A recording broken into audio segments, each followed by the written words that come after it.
fucking did a podcast.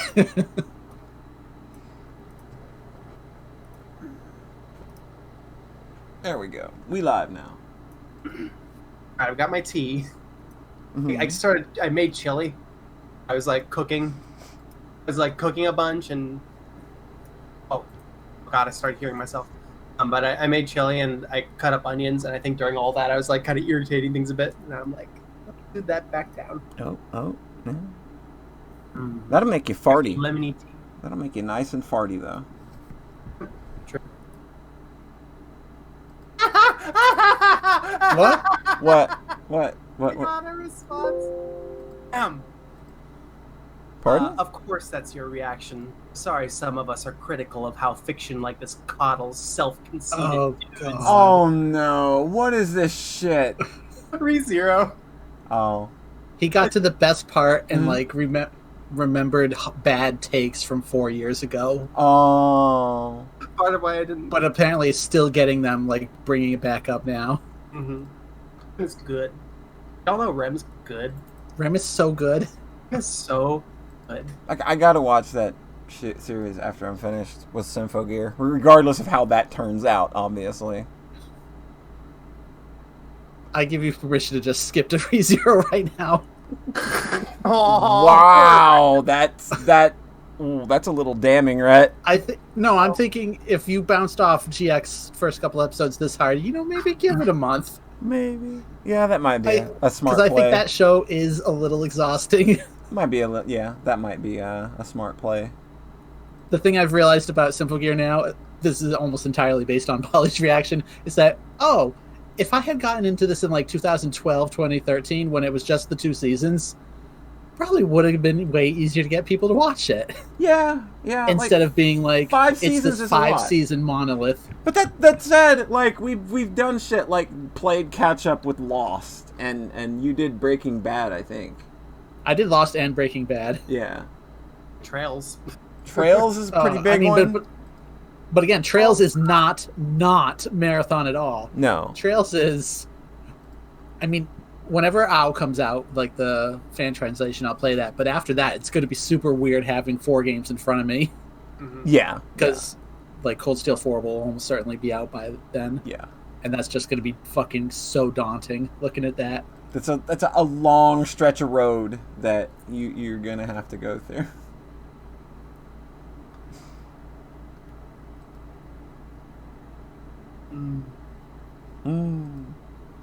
Zero Red got ahead of me. Wasn't I ahead of Red for a bit? Yeah, you did. I did all 3 before you did. I was thinking about that. I think you did 3 FC. Ahead. Did we lose everybody? Awesome. I'm still here. Okay. No, I'm still. We were talking over each other, so I just shut up. Oh, good. Oh, okay. Just still we're still piecing out Discord. Hey, John, I think you're. Oh shoot! Let me turn on my clipping off the clipping because I'm on a different computer now. Oh yeah, you need to adjust that. The Turn it all the way to the left. All the way to the left, and don't let it determine it automatically, and that'll keep you from cutting out. Yeah. We did it. Look at us. Should be good. We're so good. We're so good at being professional podcasts.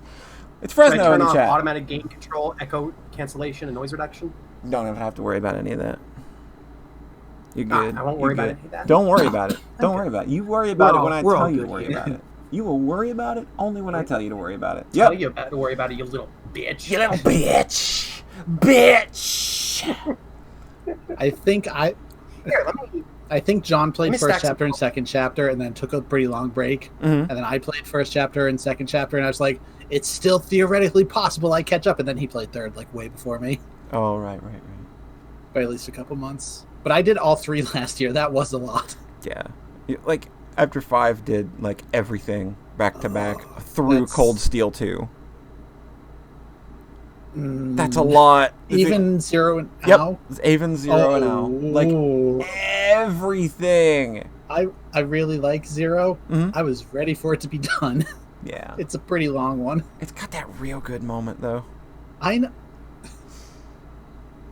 Hits you right in the feels. It's got a few of those. Yeah. I just stacked my mic up so that my face would be closer to it. Well, there you Does that go. sound good? Look at you. You sound fine. You sound great. Excellent. Now I'm the one that Aw. can't stop coughing Sounds because I great, just great. ate. Fresno, we can't make you play I trails. actually- Fresno, we can't make you play trails because you'll play the first one and be like, "Well, I got to write 2 million words about it. I can't play the second one." Jesus Christ. That would never work out. We'd never get done. I forgot people are just listening to this now. Weird. I know. All right, what chat did I just miss? Because I popped out the chat and erased the history. It's just people talking. You didn't can just miss look at the anything. stream Okay. video. You can look at the stream video and it's there on screen. Ugh. Oh. Look at that. See. Hey, Paulie, I think you should have That's some just more a stream higher awards illustrator. like Toad Screams for 2.5 minutes. Toad screams for 2.5 minutes. I can probably put that in. Like that'll be every time somebody donates over 1 bit. We'll just Oh have my Toad. God. We'll just have Toad screaming for two whole minutes. And then 100 bits fight Mike Tyson. Fight Mike Tyson. Absolutely. Yeah. That'd be a real dumb incentive for me to do. Just like here, give me 100 bits and I'll fight Mike Tyson. Like that'd be literally over in 45 seconds every time. Oh It no! would be a good way to make people waste. It would be a good way to make people waste all of their bits and all of their channel points, though. I'm closer to the mic now, so I probably sound better, Sour Raisin. Yeah, that's probably. I'm figuring that out. That stuff out. John figured out that he has. ASMR. I think you all sound different on Discord as well, though. Yeah, we probably do. It's a different. I think it sounds a little clearer yeah. than Skype did. Skype has. Interesting. Skype is garbage. We are Skype sucks. We are finally, hopefully, through with that awful fucking nightmare. We never have to deal with it again. I can't go back now. There's so much ease of use here with Discord. Like I can just pop up and be like, accessing the actual text chat during a call is not a pain in the fucking ass. It's not. It's just right there. It's not a point and click adventure game where I've got to find the right fucking pixel that brings up that specific function. Oh, can I just post pictures in here? You can just post pictures in here. Nice. Rhett's just going to be posting pictures in here the whole time. Well, I tried to, and it's either You loading can or just post doesn't work. pictures in here. You can just post Oh, there it pictures goes. in here. Oh, nice. Yeah. Good stuff. They can't see it, but we can see all. Yeah. We can see the free flowing exchange of porn in this Discord channel. That would be actually pretty good to just like try to fluster the other person with podcasting. But Let's see what I got here. let's do a quick check on the chat. We all sound good though, right? Everything sounds fine. Everybody's about level with one another on the listener side. All that good shit.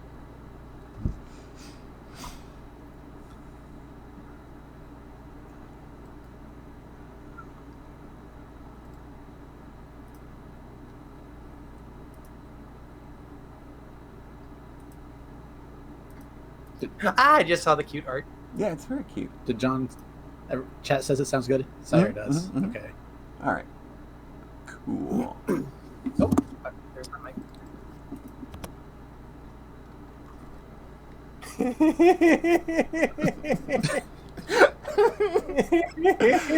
Are we just laughing at stuff in the Discord? Yeah, we're just chat now? gonna like this is the new thing where we just laugh at shit We're in the just Discord idiots. now. Hey, Polly. Yo, there you go. That's the stuff right there. That's the stuff. She is so good. She is so incredibly good. Okay. I mean, let us get situated here, and then we'll get things properly started. It's working. It's working. It's working. There you go, John. Nailed it. Wait. It's about time. Oh my god. Why haven't they ported that game to literally anything? Because they're really dumb. Or porting from Man. PSP might be a problem. I don't know. All right. So everybody says we sound good. We sound like voices. They hear all. All right. Are we ready? No, there's one more thing I want to No, post there's in our chat. one Okay. more thing? Okay. What do you got? What do you got, John? Give me a second. Wait. Okay, there we are. This is great. What the fuck?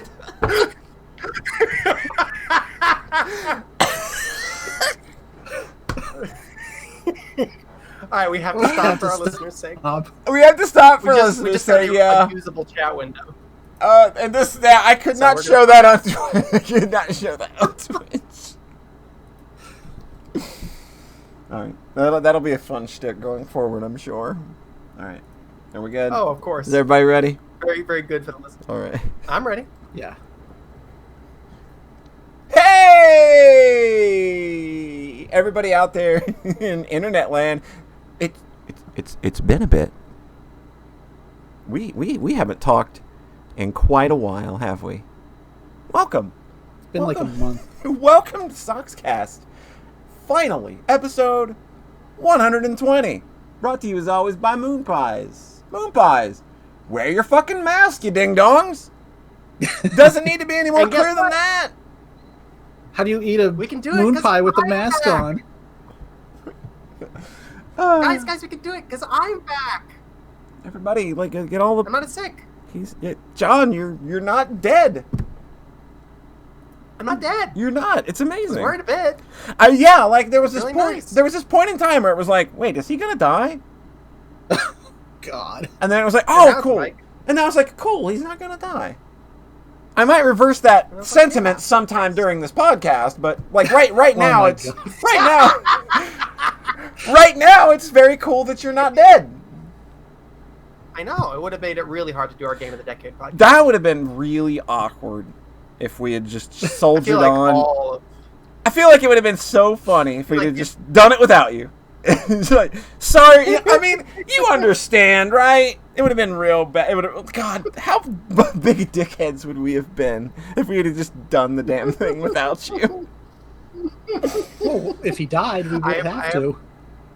Yeah, then it would just be like, you go. it Yeah, would be well, like obviously. the John Thayer Memorial Game of the Decade Oh podcast. my God. Can we still call it that? We bumped Even though up he's his not, favorite. even though he's not dead. Jesus Can we still call it the John Thayer Memorial Game of the Decade podcast? I veto that. You veto it? Damn. I don't think I've ever been Oh, hard. sorry. Oh, yeah, John. You know, I'm still recovering from the coronavirus, so I'm sipping my tea and taking my cough meds. John's But, still you know, got- I think I'm well enough to podcast now. He's still got death cough. Mhm. But hey, some. The fatal illness of anime moms everywhere. I have the Oh, death cough.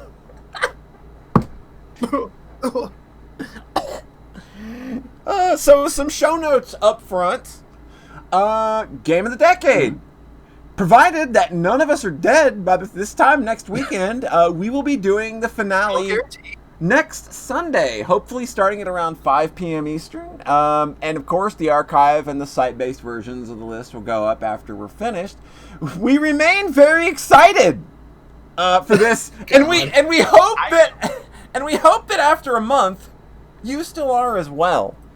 So I think we should repost each page on the Twitter and just retweet and talk about them a bunch again, even though we already did. Look, I had already like reposted all of the pages on like the topmost entry, just so like people could be reminded, hey, wait, this is a thing that still exists. We're still cognizant. So it's still there, but it's just that, yeah, like, you know. I'm gonna be going at everyone just like, hey, wow, look where Skyrim ended up. Hey, come on, take a look. Yeah, let's just pretend. I know we just did this. Pretend the first take never happened. It was a dry run. There were a couple of typos that we caught. So this is version 2 going up this week. I And felt like death that first week. That would have been miserable. that, God, yeah, like, cause like we didn't decide to Oh my cancel. God, We that didn't. was just We did not decide to cancel that like the first run. We did not decide to cancel Yeah. that until like an hour beforehand. And it was just like, oh, is John not going to say anything, or do I have to be the one to propose this? Because like, yeah, sorry, because I really wanted to do it. You have to understand, I really wanted to. Weren't you? You were at the point where like you weren't tasting anything at that point. Yeah. I was just like, this obviously is not happening. No, that happened like 2 hours before the Oh my podcast because I God. can't taste anything. I was like, Right. well, let's take a minute. Let's take a beat. yeah, like I had to be Take the a one. beat and put it in your mouth, and I can't taste it. Can't taste it. Yeah. My new grocery store, because my Walmart is still closed, has pickled beets. I don't know if they even have my canned beets. They're not as good. I like my plain, unseasoned canned beets out of a can. That's my jam. So another show note. This coming Wednesday, we have an extra chunky interview episode of the podcast going up. It is a 3-hour interview banger with international cosplayer and CSSN owner who has the cosplay survival. Oh no, I forgot what it meant. Oh jeez. The Cosplay Survivor Support Network. Her name is Trixie, and she is a fantastic cosplayer, and she was an absolute delight. It's like one of those, like, where you go in and it's like, this is an interview. Oh no, this is just a conversation with a really cool person, and I'm having a load of fun. So that'll be going up Wednesday. So that's like 2 big-ass episodes of Sockscast for your ear holes this week. So that'll be going up sometime on Wednesday. A word of warning, my microphone's a little blown out in that episode because Windows Update sucks. And Skype. But it's listenable. It's fine. I salvaged it as much as I could. Cool. And she is talking most of the time, so her audio is 100% fine. So that's good. But yeah, so Game of the Decade next weekend. We're going to try and get that done finally. And then a Trixie interview coming Wednesday. 3 hours. Just a whole bunch of talking. Just talk. That's all people do on these damn podcasts is they just talk. That is kind of the main thing. You know, I hadn't thought about that, but then it's just like, yeah, that is. I mean, sometimes, you play like 30 seconds from a song and then you talk about how bad it was. Yeah, I do that sometimes. Yeah. Those are particularly fun episodes. Those are good. Those work. We have one of those recording probably at the start of August. So that'll be when that next one comes out. Nice. So, to my immediate virtual right, he can't be despawned by just scrolling him off the screen. It's Rhett. Hello. Hey. You can't be despawned. They can't despawn you. Good. I'm part of the entity limit in Mario Maker. Yep. How's it going, Rhett? You doing okay?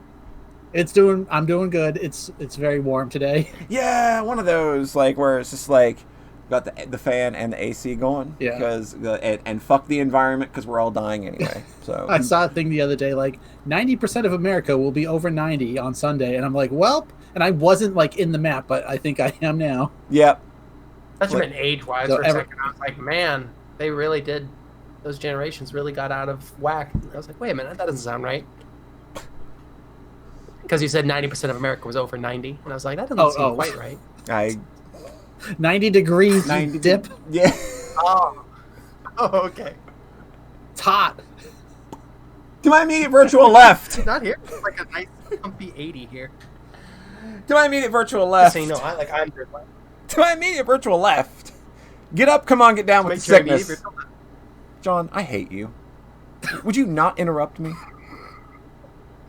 I'm sorry, I'm just so eager to talk. It's been so long. I'm going to make you wait now. I'm so alone. We're going to make you wait to talk last now. Oh, boy. No. I'm actually, what? I'm excited for John to talk to. Yeah, it's kind of interesting. Yeah. We know we got some stuff happening in this episode. To my me virtual left, get up, come on, get down with the sickness. It's John Tyre. How's it going, John? I'm doing well. You're doing well? That's good. Yep. You're doing much better now. That's true. I am doing much better with my cross that I'm bearing. The horrible. I have been recovering from the coronavirus, but I'm doing a lot better now. So it's good. It's good to hear. About it. It's good to hear. We were worried. I know you're all deeply worried. Right. My many adoring fans here. All right, all 2 of them. Just. Aw, you said you're a fan. That's nice. Or that there's 2 fans somewhere in the chat. There's 2 fans somewhere in the chat. It's not either of us. It's not us. Believe me.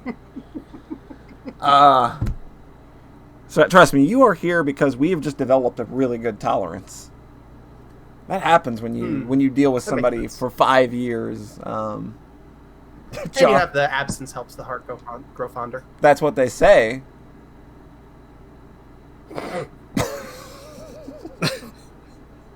Rat! Hi. My whole brain is so fried. Hey, I don't Rat. know. Hey, Rat. Hello. How's it going? Going good. Going good, going good. Hey, give us some hot air here. What have you been up Okay. to? All right. So it's been like 3 or 4 weeks since we podcasted. It's been almost a month. Yeah. Mm-hmm. I played exactly one game Wow. for like the vast majority of that. Within the last few days, I've been bouncing around some stuff because I finally finished it. I played The Legends of Heroes Trails from Zero. I think that's kind of the localized title. Yeah, hey, one of those Trails games again. I have resumed the path. You are now, yeah. Hey, congratulations. You were like halfway through now. Oh my god, it's weird. Actually, less than halfway. You're a 'cause there's little- out and then 4, then. A little less than halfway, but you're getting there. But then there's also the promise of more after Cold Steel 4. Yeah, like there's definitely another game coming out in September. So Oh, my in- God. Wait, in this Japan. September? In Hajimari no Okay, Yeah. Kisukage, I think. yeah, the 4 is still a ways off here, right? I 4 think 4 is- is also this year in America. 4 is in Okay. October. So it's only 3 months Okay. away. God. Oh my god, God, have time mercy. is weird. All right, so you are halfway through as of now the American releases. Yeah. Well, not counting counting AO, which isn't out with the new Yeah. translation yet. So basically, I picked up Zero because Geofront said that they are tackling that one finally. Yeah, Like, that was kind of the barrier Yeah. I was waiting to be removed because the barrier. That's funny. I know I'm doing it on purpose. That's It's just really good. it's just that, like, after having played this one with their translation, that is fucking fantastic. Mhm. Like, I couldn't go back Mhm. to, Crappy translation. like a real rough, not quite machine translate, but like, so Polly does not like Zero. I Because don't not like it. I just think that like I was just bored through most of it you because said you said it was boring. because I knew most of what happened I think in you that said it game was. Go ahead. from Cold Steel. There's that as well. So the English releases of these games are just so wild because, as far as I know, I think Cold Steel 1 came out slightly before Second Chapter. Mm-hmm. Like, Oh my god, that's wild. Like, that is so weird. they skipped 4 games, second, third, and 5 games. Oh yeah, they 4 technically games. skipped 4 games ahead. Half the, current number. Like, I understand why they kind of had to go to Cold Steel because it's a much more, advanced 3D game. Yeah, So, yeah. like, they could kind of rebuild Mhm. a fan base there. But, man, it's really worth going through all of them in order, I feel. It really is. And as I continued through the Cold Steel series, that became more and more prominent because because so many characters from those original games and from that cross-bell duology start showing up in Cold Steel. So when people keep saying you don't need to have played the other games to play Cold Steel, I'm like, yeah, y'all are actually fucking insane. Yeah. So it's a shame that, like, the English releases have been so, like, completely scattershot. Like, and even then, for 2 of them, we're relying on these fan translations. Yeah. And, like, I've looked up buying OW. Mm-hmm. Apparently, like, the only PC version of that game is some weird Chinese one that has, like, Yeah. digital online-only DRM. It sounds like a fucking nightmare. Yeah. So that's a bridge I'll just cross in a few months whenever they do the translation, and I'll figure it out then. I looked at the guide and was just like, oh no, really? Like, I didn't know that getting the PC version was that much of a pain in the ass until, like, you showed me that guide, and it was like, Yeah. what? Like, this is worse than playing Phantasy Star Online version 2 Yeah. in America back in the day, which that was, like, a big to-do. Mhm. Even so, this one was just get it on. Yeah, DL so that's right? the thing is, like, DL Site has a bunch of older Falcom games. This was, like, the last one they Mhm. have. Oh, They have, wow. the 3 Weird. Colds. They have, not Cold Steel, they have the 3 Trails games. They have, like, some of the other Falcom stuff from the early 2000s. And then they have the first Crossbell game, but not the other one. There's no Japanese or English version of that game on PC. So yeah, That's, huh? I'm not sure how they're gonna handle that one. Like, what are they actually translating right now? We're gonna have to jump to PSP emulators, possibly.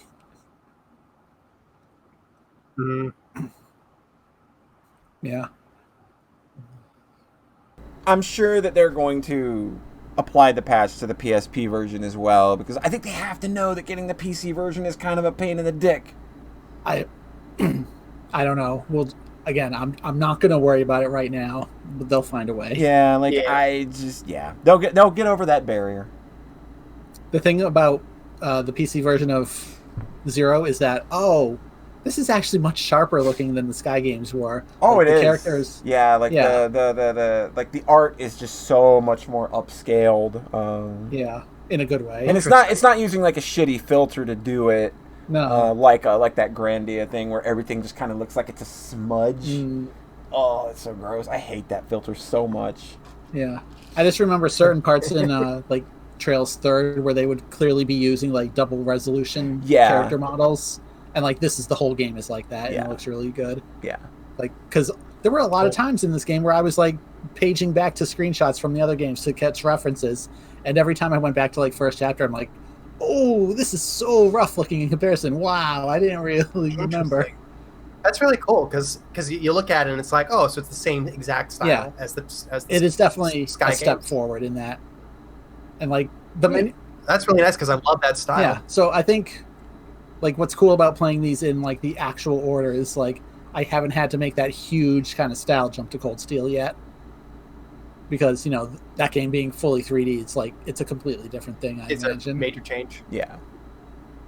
And, like, the menus in this are just a lot more stylish and kind of a little more style over function because, like, there's a weird thing, like, when you're equipping your orbments. Yeah, like, they do that in Sky, because there was so much space on the screen to utilize, they had, like, you could see which spells you were gaining or losing as you can do that in this, but you have to hold triangle to like have an overlay over the entire screen. It's a little clunky. That basically they carry that through Cold Steel as well. Like that's basically like the orbment system. Basically, the refinements they make in the Crossbell games, a lot of those carry over to Cold Steel, and Cold Steel's kind of refines it by just kind of making things even simpler. But they kind of still like are bad with that whole UI thing of not being able to fit like what skills that you are getting on screen, so you have to like hold triangle. Yeah, it's the same thing. It's a little too bad, but I also thought there was something kind of worthwhile about like looking in the notebook, like, okay, I'm trying to reach like 12 Mirage for space 4 time to get the really good spell that I like. See, like a lot of people I know hate that you have to like look up the formulas for spells and stuff, but to me like it added to the experience because it felt like, okay, like you're getting to the mindset of being a bracer and stuff. It's kind of fun that you would have a notebook. Okay, like how would I do this? What's my handbook say about making Hell's Gate? And you kind of lose that in the Cold Steel games because it's just like, oh, well, you just found a quartz that is literally just Hell's Gate, and that's all you get out of it. Oh, geez. It's very specialized and streamlined in Cold Steel once you get there. But they carry over the master quartz idea from the Crossbell games. For me in Sky, it was a lot of like just making the numbers as high as I could and being like, oh, a spell popped up. Cool. There we go. I was going to get that. I like that. In this one, I like that John did not know what this system was until the end of SC. I felt like such a superhero playing through 3rd. Like, oh, I can actually get the spells that I want to have now. I am so powerful. Y'all have no idea. I'm gonna wreck this game now. I was playing with weighted gloves this whole time. You were restraining yourself. You were restraining yourself because your gigantic egg brain was just like too much for the first 2. You didn't want to make it too easy on yourself. Exactly, but I didn't want to play hard mode. No. Come on, I'm not that smart. Hard mode in the Sky games always seems a little weird because it was added like afterwards. Yeah. Oh, I didn't know that. I do feel like they maybe rebalanced the spells a little bit this time to be not quite as overpowered. Because I remember in first chapter, I basically just had everyone using Aerial a lot because it was a nice big group AoE, and it was enough stuff was weak against it. Mm-hmm. Don't think I ever learned that one. Really? Oh my god. It's almost impossible to not have Shara get it, because she has to have, like, 2 wins. Shit, yeah. Probably Shara got it. Like, that and White Gehenna... That and White Gehenna is really ridiculous. are the two that you get by the end of second and third, where it's just like you're just annihilating everything. And Cocytus with Chloe, like, just obliterate entire maps.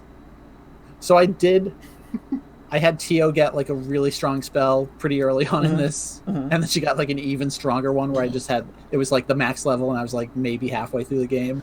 Like, at the start, she didn't even have enough EP to cast it like more than once. It's like a 250 cost spell, and she had like 270. But then so it does do the slot upgrade thing where you can, have second level slots on your orbment. So, and as you do that, you unlock more EP. So she had like 800 by the end, and like with the EP cut, I was getting that thing down to about 200. Nice. And she has one that gives her EP back based on how much damage it does. So it started really paying for itself. The crossbow games are where they start really like playing with the idea of making your characters ridiculously useful and powerful, and seeing if they can balance against that.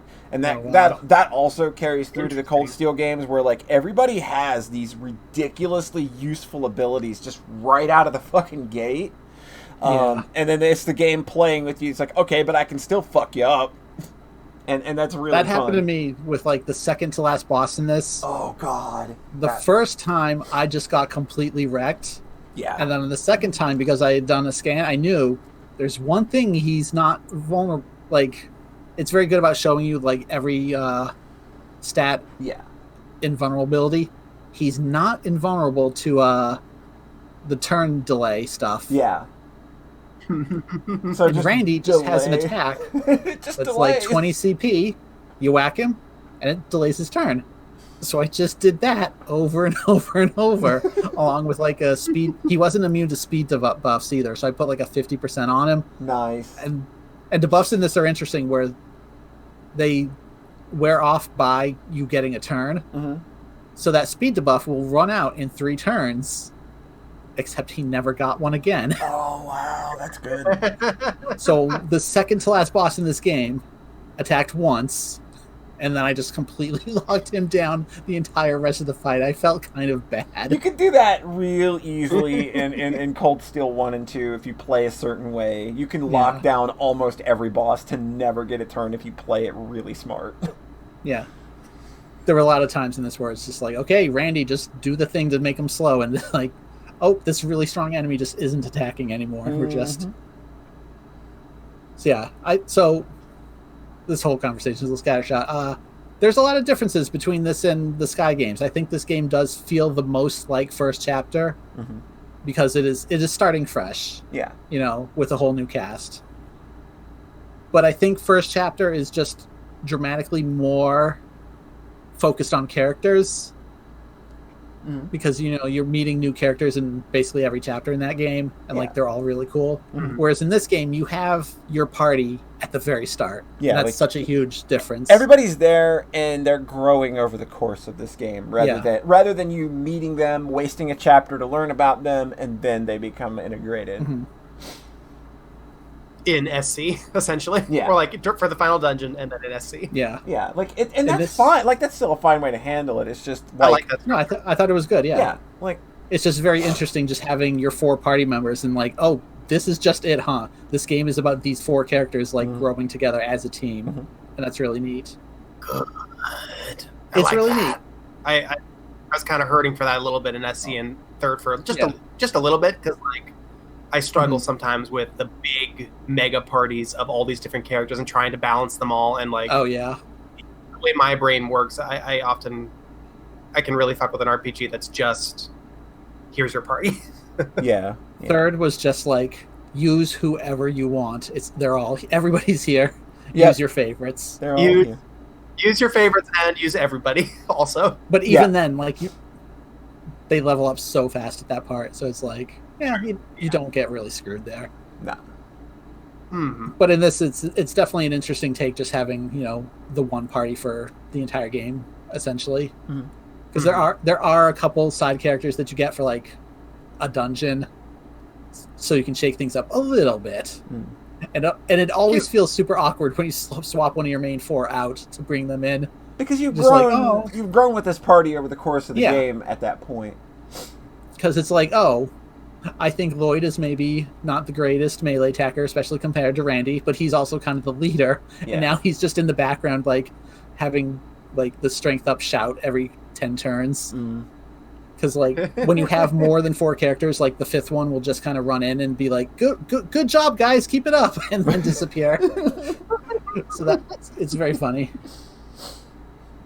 So the other thing I noticed is that this game... So, like, first chapter I felt was more character-focused in general. This game is significantly more world-focused. Yeah. Like, it is learning the ins and outs of Crossbell. Yeah. A place that I basically fell in love with immediately because it's very pretty. And it's significantly, like, even smaller than Liberal is.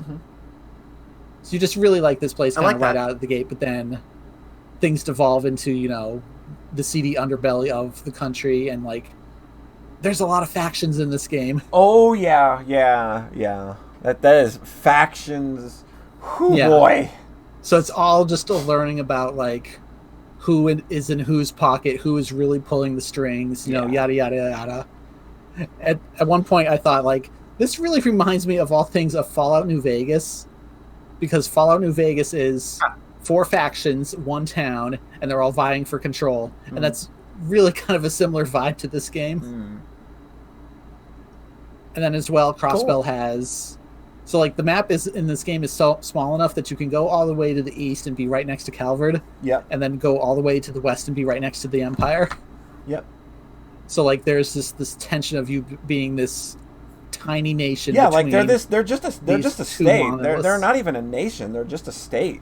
That's kind of they're just a state that's sort of autonomous right now, and like basically like you've got Calvard and Erebonia. They're both on both sides squeezing Crossbell, basically. Like that's what you have going on right now, and it's basically Calvard and Erebonia fighting over who gets it. They're just kind of the prize in the middle, and it's a really attractive prize given the advancement in orbital technology that they have. Yeah, it's very high tech and it's very rich. They have the money, which is like kind of the one thing protecting them right now, it seems like. Yeah. So there's all that. Yeah, it's interesting because, like, this game has to work on 2 levels, really, where it's kind of a new start because it's such a huge cast departure from first chapter, or just Trails in the Sky in general, not just first chapter. But then this game absolutely is a direct sequel to Trails in the Sky the Third.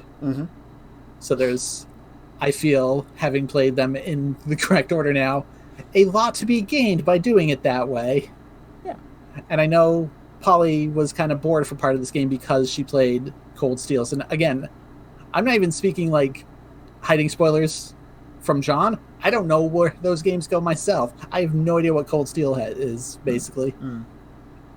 Interesting. I just know that my vague impression is that, like, Cold Steel 1 and 2 might actually happen concurrently to the Crossbell games. I'm not going to say. I won't I don't actually know that. So I'm excited for where this series goes, but I'm waiting on the good translation of Ao now, or Azir. You're waiting for more of that good Tio content? She's so good. That's the thing about first chapter is that, like, there's like 10 characters in that game I really love. And in this game, it's really kind of just Tio. Tio is very precious. But I really love her. She is precious daughter. Yeah. She's up there with Mizuki. Yeah, she's really up there. Yeah, like there's a character in Cold Steel that we call our precious pancake daughter as well. And they all kind of fit together. So we've got Tita, we've got we've got Tio, and we've got the character in Cold Steel who is also our precious. We got the daughter team Dadaru. Cool. There's a joke in this game about the fact that they're reusing character names at this point. Yeah. So I went back and looked at my old screenshots for Third. So the main character in this is named Lloyd. Yeah. And I looked, and oh my god, there's the Lloyd in Trails Third. It's that fucking fisherman who cheats at the minigame. Yeah. And I was like so mad that they referenced him in this game. And then he shows up in this one. Yep. It's fucking hilarious. You meet him and he's like, oh, we have the same name. And I'm just like, oh my god, this is ridiculous. Like Red is literally, this is my hell. But then he actually does help you out. He gives you some fishing bait. Yeah. Does he cheat? Do you fight him? No. Do you fish fight him? You actually don't. You fish fight somebody else and he helps you. He gives you some earthworms in case you get stuck at that point. That is fantastic. He's here so he's redeeming himself. Lloyd is redeeming himself. It's very funny though because it's a chapter that takes place over like a whole week. So each like kind of segment is one day, and he moves to different fishing spots. So I ran into him like 3 or 4 times. And then there's even dialogue later on, like, "Oh yes, Lloyd went back to Liberal," and I'm just like, "Oh my god!" Of all the characters you're expecting, the Lloyd saga. Of all the characters to make a return, it was him. Well, there's an entire saga of one NPC that has a series of quests all throughout the entire series.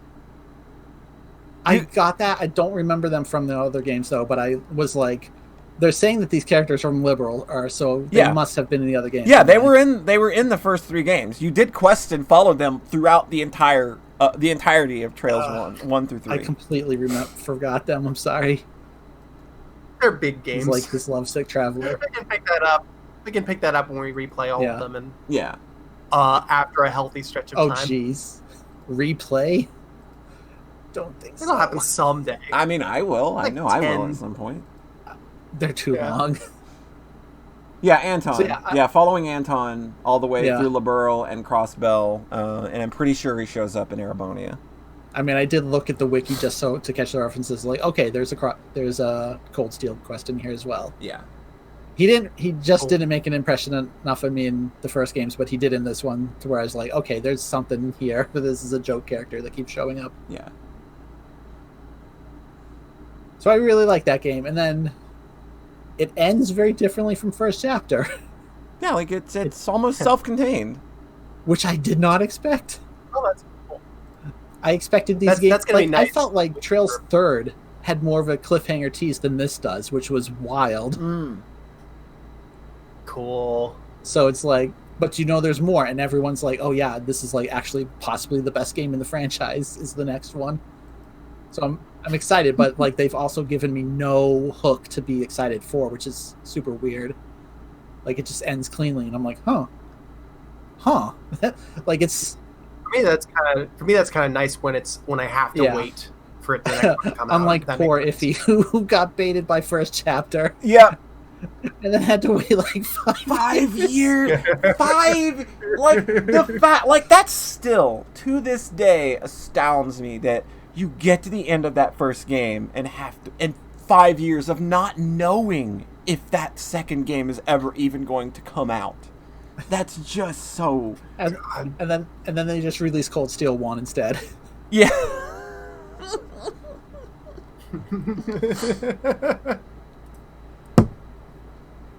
So that's my Trails journey continuing. That's cool. Yeah, I warmed up to that game after the fact just because I know what it represents and I know what it's doing. It's just a lot of it had been kind of spoiled for me just because I knew Cold Steel. I think the order you played the games in and as well as just the dry translation. Right, yeah. The translation I played. The translation you played, I'd seen just screenshots of it and it was just like, oh, there's so much more character here. Yeah. And they do chest puns. Mm-hmm. Yeah, and they do chest puns. So many dumb chest puns. The chest puns are they fucking they rival the work. They might be better at some points. They might be better. There's a few that really missed for me because they were based on memes. But the best ones are the best. Yeah, they're so over the top. Excellent. And there's even some of them were just like trivia about the music that's playing in the area, which is neat. Like that shit too. That's really cool. Yeah. So, Polly, what you been up to? What have I been up to? Well, we streamed Tatari Goroshi. That was happy good. Game. It was a big sad and I cried. So I played that one too. God, That one was rough. That arc goes real hard, Polly. Woo! That one was hard. Man, that was definitely like, oh, there's definitely some hard crying on stream here. Yep. I can't hide that one. Woo! Lots of good, like, so many cool scenes that you don't get in the anime version of that arc. Like, there's this one particular scene with Keiichi, Rena, and Mion where Rena just goes all in a way that is, oh my god. She just literally destroyed this poor boy's world in a way that is so logical, and just she takes every word he said, turns it against him in a way that is so mean-spirited and awful, and it's what he deserves. Like, she does it for that reason. He deserves it, and it's just like that scene's not in the anime. Oh my god, I can't believe that's not in the anime. It's such a powerful. Isn't his scene. Isn't his internal 1500 seconds monologue not in the anime? Oh, definitely not. Definitely There's not. like no internal monologuing in the anime. Yeah. God, because that was like maybe one of the moments for me. Yeah. It was just like that they draw this like such a clean line of like, here's where we take a turn, and it's dramatized. It's just a really good monologue. Yeah. Like that arc, like I knew, like, we had been playing with the whole Satoko thing for all, like, the whole time. Like, oh, garbage child, and like even for We hammed it up so we much. hammed it up so much, and I knew that this was coming. I knew that this arc was about her and what it would be about. So I was setting us up just to feel bad anyway. And then, like, we put her in a trash can for the thumbnails and everything. Like, it's just like, yeah, here's Garbage Child. She's fucking terrible. Oh, cool. A big old child abuse arc. That is in no way entertaining. Boy, this is how do you, as a streamer, make content like that entertaining? Oh, God. And, like, by the 5th episode, we had to take Satoko out of the trash can in the thumbnails because we felt too bad. Yeah, once the shoe dropped, you had to drop it. But Well, Polly, you yeah. know, some of us enjoy stream content where the streamer is really sad and suffering. God, yeah, you got a lot of that. Don't worry, it still worked. I think a lot of us still tuned in, so obviously it was working. But like that was that, a really good arc, Polly. But another cool thing that, like, I didn't know about that arc going in was that Ryukishi himself had worked in government work before, and apparently, like, that's kind of why when he writes about this kind of stuff, it kind of hits the mark because it sounds very authoritative, especially with the way, like, he speaks about it legally within game. It's just like, oh, you know this, and you've probably seen families fall apart. Because of this kind of thing, you've probably witnessed that kind of child abuse and not been able to do much. And it sort of makes me wonder, like, did he kind of write this story as like children triumphing, trying to triumph over a lot of trauma because maybe that's something that he personally couldn't save them from in a lot of cases. That's rough. And like that's sort of the sort of the read I get on it now, that like when I have that context, but I obviously can't speak for the man because but that's just an interesting way of looking at it. It's like, if that's the case and that's what you saw and that's what you write about a lot, because a lot of that stuff permeates into Umineko as well. So it's just kind of like, oh man, like it kind of adds a new dimension to everything. So like seeing that story again with the visual novel version is just a whole fucking lot. But tomorrow we'll be starting Himatsubushi, which is the time wasting chapter. It's the shortest chapter. Cool. Yeah, I heard tomorrow you'll also be finishing it. I don't know. It's probably a bit too long to do in one go. It's still like half as long as the other chapters. Yeah, so it's not short. It'll probably be 3 or 4 streams, judging from how I've paced out the other ones. It'll probably be 3 or 4 streams. So I thought you said it was like 2 chapters long, and the others are 13. It's 2 chapters, but they're big. They're really chunky chapters. I think I can tell you, like, it was 6 chapters when I played it. I think. Interesting. Oh, okay. Yeah, because all the official documentation says it's 2 chapters. So. Interesting. Whatever. Maybe I'm wrong. Whatever. But I played another game. I played through Night in the Woods. Night in the Woods. Oh yeah, like disclaimer about this one up front. There's some real funky shit about the composer. He was supposedly an abuser. It was accused, and then he killed himself. So that's weird. Not gonna make any comment on that. I don't know what I can do to Yeah. You know, like there's nothing I can say about that. I don't know the situation. I know of the situation and I know what happened, but I can't say anything either way about it. But if that is a thing that you would need to be aware of before playing this video game, that like an accused abuser who committed suicide when they were accused, or you know, that's a thing you need to know about.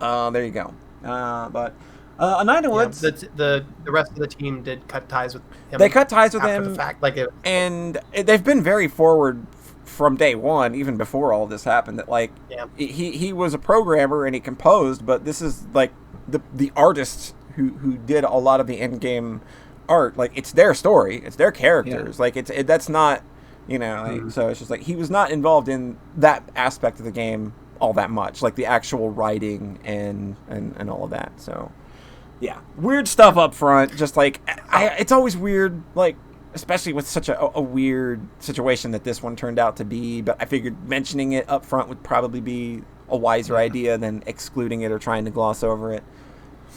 But yeah, so Night in the Woods is a narrative-focused kind of walkie-talkie platformer. Think of like in the vein of Wander Song in a way. Wander Song. Yeah, cool. It puts you in control of like a main character. She's a cat named May, and she's cute, and she bombed out of college real fucking hard. Relatable. And she's coming home to kind of start recovering from that, and basically the entire game is just sort of living in this malaise that comes from a very real place of coming home and having flunked out of college, and everything like in the city that you come from, it's still the same, but it's really different in a lot of weird ways. Like your friends are starting to move on with life. They don't have the same priorities that they did when you left, but but like everybody still knows each other, but everything's different because of that point in time that you spent not being around one another. And that's a very relatable kind of thing, I think, of kind of hooking up with people years after the fact, and like you feel like you might be able to pick up where you left off, but you can't really because of that weird gap in time where everybody's kind of changing. So like the town in this game, the game takes place in, I think it's based somewhere in Pennsylvania, but a lot of like what shaped the game's world seems true to life. Is the place, it's kind of like in an economic stalemate where it's like it's neither progressing and it's not declining, it's just kind of stagnant and weirdly depressing. It feels very lived in and very real. It's just drenched in this kind of like, it's not a depression, but it's just like this weird kind of like neither good nor bad. Everything is just stuck, and it just feels it's. I think Valhalla kind of has a similar feel to it, where you've got a main character that kind of feels like they're stuck, and like they're at, like this could be a transitional point in their life if like they kind of can get their shit sorted.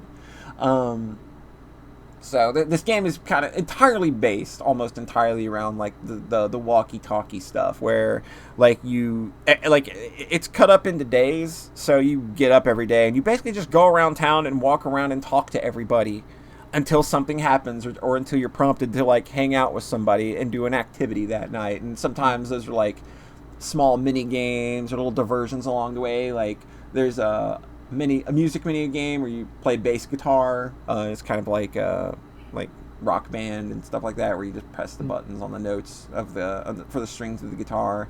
There's like a stealth segment where it's really light. It's just goofy. I would hope so. That seems like it could go real wrong. It's just like other fun little goofy interactables that you can pick up and play around with, but nothing that's like really like in-depth gameplay or anything.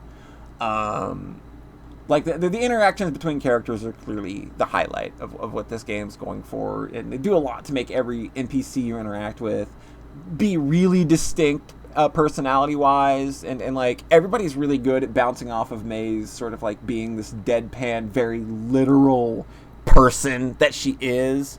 I think the only thing with that is like if sometimes like I don't know, like I find that a lot of games these days like they want every line of dialogue that's said to be the most cleverest thing ever, And sometimes that permeates a little too much. It's like, guys, you're trying, like, it's like, I get it, you made the joke, you don't have to keep making the joke or trying to extend the joke. It wasn't super funny to begin with.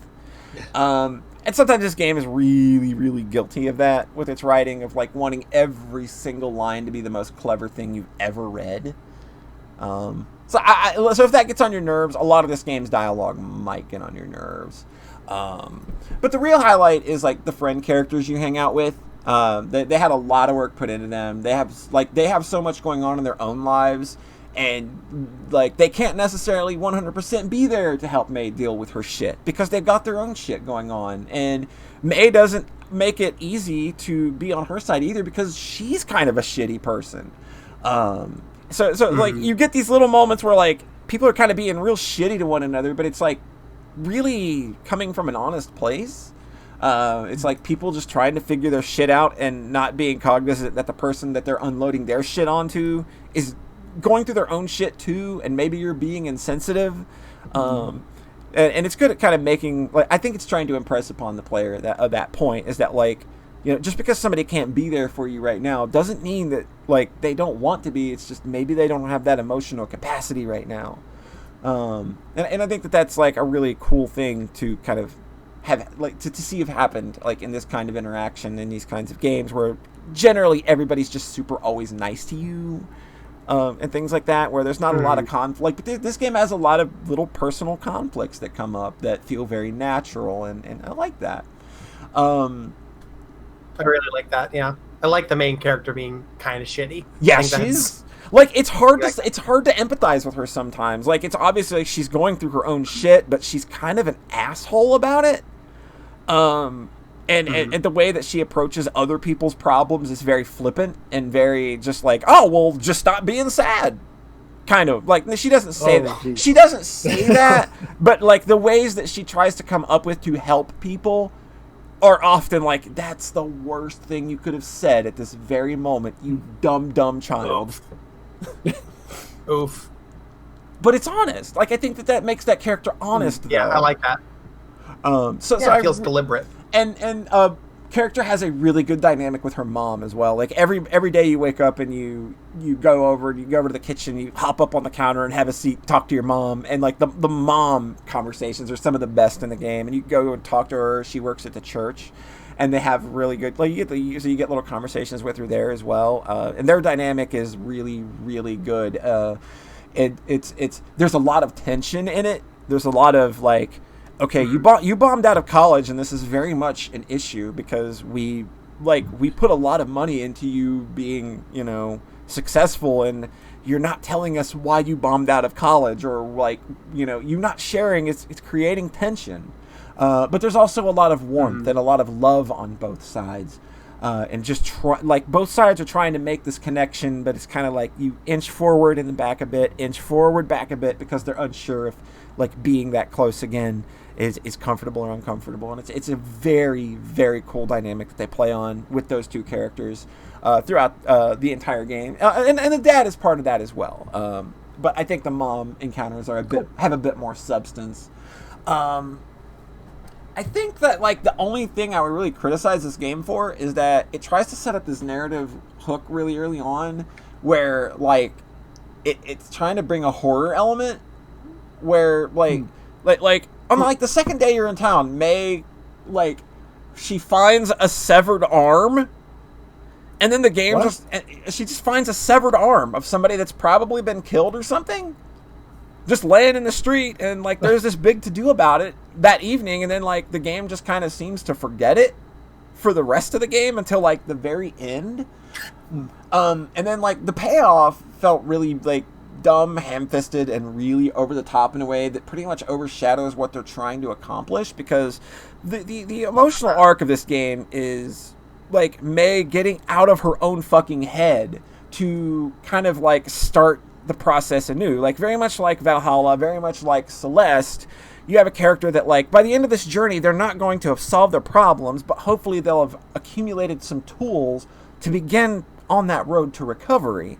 And that's sort of like this is a game that's done so well at handling all of its big conflicts with just conversations that it didn't need this big, dumb, over-the-top action movie thing at the end to get that across. And it just felt really forced, and it made me really not like the end of the game a lot.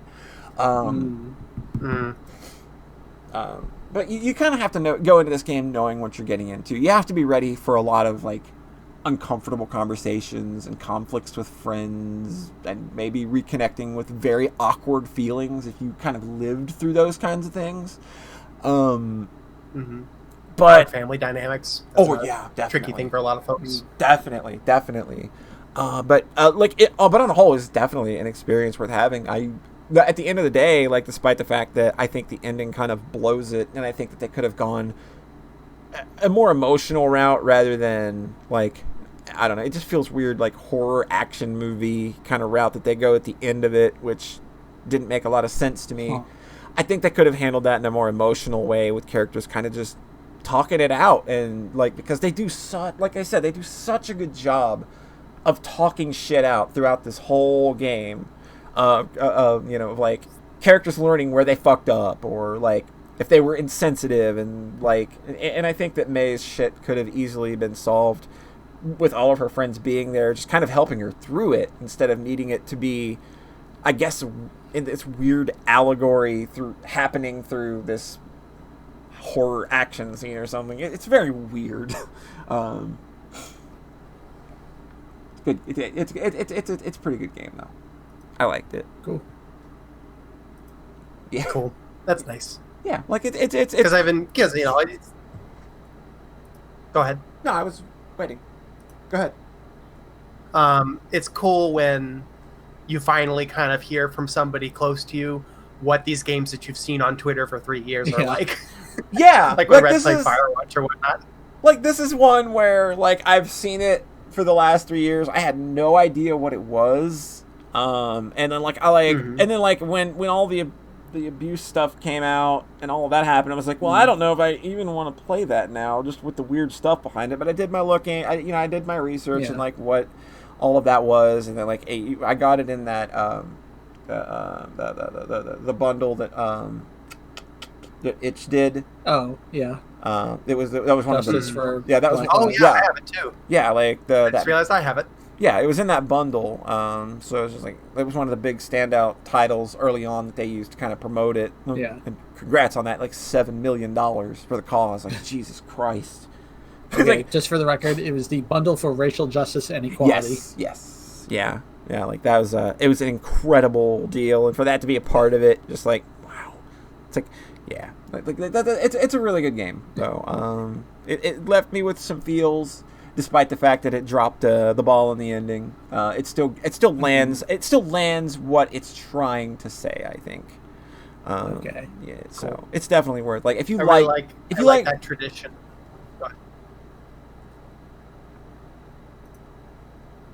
You like that tradition.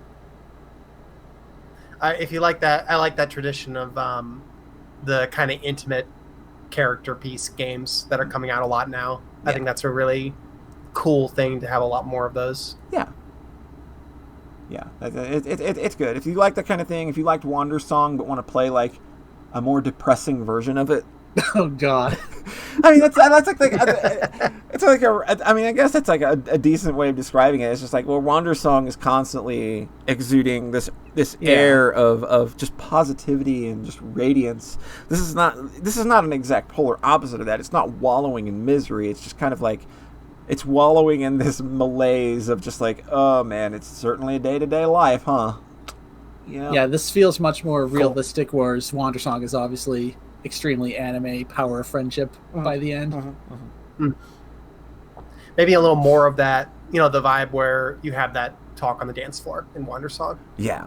And like maybe something that's a little more dense with stuff like that. Yeah. That's something that sounds really appealing to me. Yeah, like I think that if you go into it wanting something like that, that's exactly what this is going to get you. And like, given that this game takes place over like every day is its own little chapter, I think it's smart to just like play a day, put it down for a few hours or another day or something, and come back to it. Just play it in day, like in those days. That's how I approached it when I realized it was okay. Like every day is its own little segmented thing. I'm just gonna play it like that, and I don't know that I could have played that game in like large chunks and felt and have gotten the same thing out of it. I don't think. I think that it would have like worn on me trying to session it. Rather than just doing like, okay, that was a day. Each day is about 30 to 40 minutes long. Like that's fine. Cool. Yeah. So give that a look. That's a good game. John! Oh boy, are you ready? Are you ready, John? Are you John, ready? are you ready? Are you ready to No, talk? Paulie, are you ready? I don't know that I'm ever ready anytime I don't toss know what to I'm John. ready bracing for. Oh boy, here we go. Let's go. I played a visual novel. You did? Okay. Yeah. Those You can are- talk about that visual novel. Visual novels are okay. I mean, I played like 6. I played several because I also played the first 4 Higurashi chapters. Oh, right. But I also played You and Me and Her, a love story. Hey, I need to check this out. I've been meaning to. What is You Yeah. and Me and Her? What is this? All right, it is a Nitro Plus visual novel from 2013, and it's has a nice trailer you can check out. It was just released this year. I actually had it on the little wish list so it would let me know to check it out when it did. And it's you and it's. I'll tell you. I'll just say like this: it is an extremely focused school life story where the you and me and her in the title. It's literally you, the protagonist, and then 2 girls, and then almost the entire game is focused on those 3 characters. I like this because you know what? Games with 3 characters are pretty good. Yeah, exactly. That's the best. That's the best number. I restrained myself from going. So how does Night in the Woods compare with Afterward? Don't answer that. So this game is just immediately like very striking with its look because it's all like white and soft in a very immediate way. I believe it's the same person that drew the artist is the same person that designed the Nitro Plus mascot. Yeah. Who is that Supersonico? Yeah. And it's that same like just really nice soft characters. It just looks nice. Yeah. Everything's like bloomy but not like in an overbearing way. Yeah, it's not blown There are out. night scenes. It's not blown out Yeah. or anything. It's just it's a really soft and pleasing look. Like it doesn't cut into your eyes like something like Steins Gate might, where like it's very liney, it's very harsh. This game has a very soft and welcoming vibe just right off the bat. So I had this game sold to me, and they told me by a friend before it came out who said, John, you should play this. Don't look up anything about it. Always the best. Yes. And I was like, yes, please. This is because that was how Polly sold me on another visual novel experience several really? years ago. Really And now? that one paid off quite nicely. And if you want, I like this game. Like I don't think it's probably as essential as a lot of the VNs we talk about on here, but it's like a 12-hour story, and I came away from it feeling very satisfied. Nice. So if you like it, you could. I'm not going to spoil things. I am going to talk a little bit about what it is, I guess. Yeah, I think you have to. You got to give us a little. So maybe bit tune here. out for 10 minutes or whatnot. Okay. So somebody sold it to me the exact same way so this is Nitro Plus. They put out this trailer, and the trailer on its own gives away moments from like 3/4 through the game. So they were already like subtly, but they were already like kind of telling you what you were in for. Because it looks like a very soft, nice romance VN, but it's Nitro Plus. They make weird horror shit. Yes. That is their brand to a certain extent. They're not the soft, nice VN brand. No. And this. So they have like a hint of like, oh, there's going to be a Yandere turn in the trailer.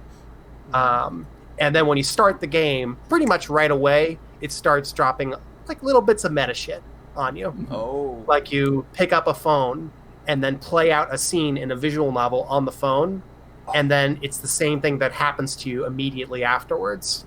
Oh. And then that scene just happens to you in real life. Oh, this sounds neat. And then you talk to a friend right afterwards, and they're like, "Oh, weird. I guess that girl had just memorized that scene and acted it out on you, and she's specifically dressing up like that character." So then it's like it hits you right away with like a sense of unreality, That's and good. then it pulls back and starts building back up the reality of the setting. Oh, that's good. Before maybe eventually dipping back into that. Mm-hmm. So again, it was sold to me the exact same way as Doki Doki Literature Club was. Right. And I think it's intensely comparable Mm-hmm. to Doki Doki Literature Club. I think it's comically comparable to Doki Doki Literature Club. Do you think like Doki Doki Literature Club probably was inspired by this more than likely? There's other VGBNs that have done this. It's a rich tradition of like the meta shit and B Yandere shit. Right.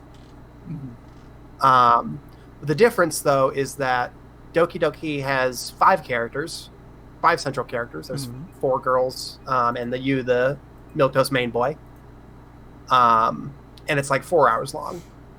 And this has 3 characters, and it's like 12 hours long. That's a pretty big difference. Because it means that you live in the before period for way longer. And the after period goes on longer. Ooh. And I think you care more about everybody involved because you've spent so much time with these characters in a way it makes Doki Doki feel a little bit a lot kind of slighter in comparison. Like you don't get that time with Monica really. The way you do with the other character, which is sort of the point of her character, but it'd be different if it was somebody that you really knew doing all that stuff, and that's closer to what you and me and it's not exactly what you and me and her is doing. It's closer to that. So in some ways it is like strictly a strict upgrade from DDLC. I think that you lose something by being long because it doesn't waste your time. It's slow. It's a big old slow burn, but I don't think it wastes your time. So in that sense, all the big catharses land there. And in DDLC, there's that weirdness where I think her name is Natsuki. She gets you get kind of an extended post-turn chapter with with Yuri, whatever her name was. And then you don't get that with Natsuki at all, and it almost feels like a little rushed, like, oh, we just kind of are hopping to the ending here, I guess. Yeah, we just kind of, just glossed over that. I think DDLC actually has 2 routes. There's slight differences. You can get Natsuki stuff and then not Yuri stuff. But it's pretty minor overall. Yeah. Interesting. The experience of playing it is like, oh, well, we kind of just rushed past that here. Because with this kind of game, like, it's that first playthrough that where a lot of it lands, basically. But I think that with DDLC, you also get the immediacy of the smaller game experience. Yeah. So for me, and because I played DDLC first, all the emotions ran a lot kind of higher on that first playthrough. Both because the game was shorter and everything was it was a little bit fresh. I hadn't experienced a story like it, strictly like it. So I'm at a weird headspace where it's like, this is better. Like, this is an upgrade. Right. It's covering a lot of the same ground in a more earned and thoughtful way. Because it has the time to do so. It's 12 hours. Exactly. But also, like, I probably liked DDLC more just as a play experience. Gotcha. Just because 12 hours I thought seems maybe a little long. Especially when there's also for less this characters. Kind of thing. Yeah. Again, it didn't feel like it was treading water. But I was hurting a bit by the end of the nice stretch. I was like, all right. That was sort of me with DDLC. Is that like I was like, come on, guys! I know a turd is coming. We've been on the happy stuff a little. Like I think that the first half of that game lasts a little too long. Yeah, and so it's weird because like you want them to earn everything. Absolutely. And I do think that you care more about everything that happens in the climax of this game than you do in DDLC. I think I also suffered a bit because I didn't know about the 18+ patch. Oh yeah, like the sex scenes in this game apparently are actually very integral to the story. Oh my god, there's meta horror sex scenes. Now you're talking. Now you're talking. It's like you got to go to the JAST website. I think you've got to buy it for like $10 or something. I could have literally had. You have to buy the patch. Yeah, you have to buy the patch. Oh, yeah, extra. I would have easily. Mm-hmm. Meta horror sex scenes is my new band name. Because the big thing for me is that, especially compared with DDLC, the horror and kind of edge of this game lacked some of the bite that I was wanting. Like when it does get violent, I kind of was like, well, I could have gone for more here. When it does get horny, it's sort of like, well, could have been hornier. For this to land the way you needed it to, this maybe could have used some extra edge. Yeah. And I didn't realize until after I'd finished it that I could have had that. Gosh. Probably. So that was actually very frustrating. I finished it and I was just like, oh, I just had a worse version of this cool game. It's like the I'll never experience the better version for the first time. Yeah, it's like the Steam version of Sayano also you have to buy the uncensored patch to get the smut back. But again, that's Sayano Uta, and who knows? I'm not sure how much you want that. I'm not sure how much you lose by playing without that. Yeah, it sounds more like everybody that I've heard talk about you and me and her, like definitely like they say that you need the sex scene stuff because it actually adds a lot more to the experience. Not just the horny element, but it just kind of makes everything feel a lot more whole. Yeah, I think that's what was missing for me, and it felt missing as I finished it, and then I heard about the 18+ and it was like patch, and I was like, oh, okay. Yeah. I will definitely remember to buy that when I pick the game up. Cool. There is an intense amount of NTR content also. Oh, right. So this is when I started laughing with Red constantly about cucking. because that was the translation, the localization choice they used. Oh, really? To have a character say, "Are you afraid of being cucked? Are you afraid of it? Are you getting cucked? Are you getting cucked, son?"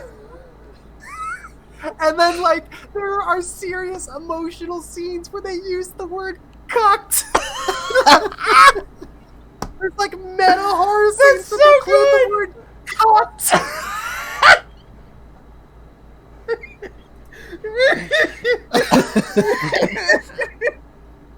It's so funny. I live for the day when I can use the word cuck in one of my own works. Oh my god. Oh, the dream. Oh god. Real good. That's real good.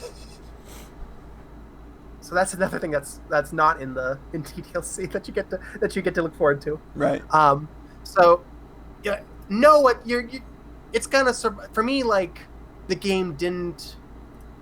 All the meta shit's really, really cool. Mm-hmm. It's well done. Nothing really surprised me for basically the whole game until like the last scene, where it did surprise me, and it landed a really cool beat that I was really happy about. Nice.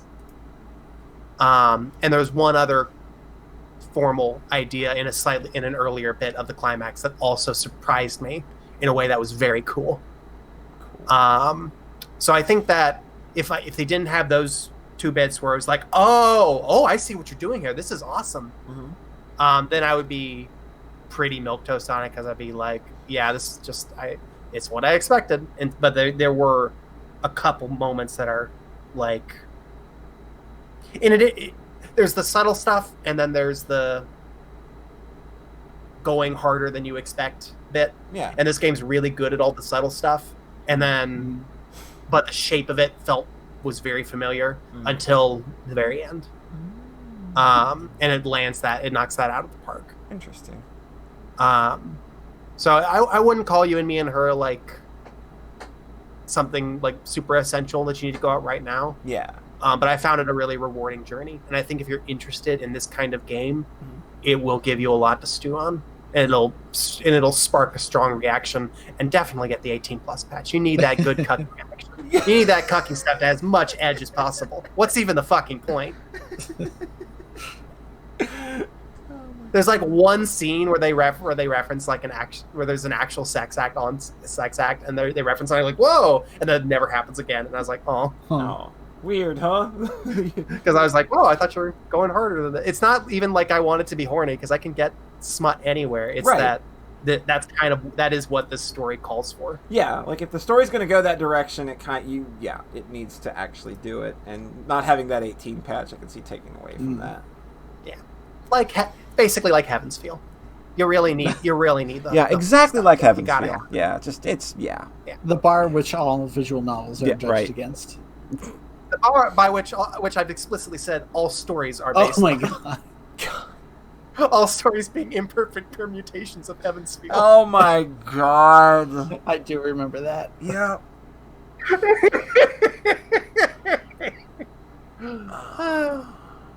Do you ever just like look back at your life do you ever just look back at your life and hit rewind, and it's just like every time you stop to hit play to see where you're at, it's just John Thayer saying something just completely fucking illogical, and it's just like that happens to me every day.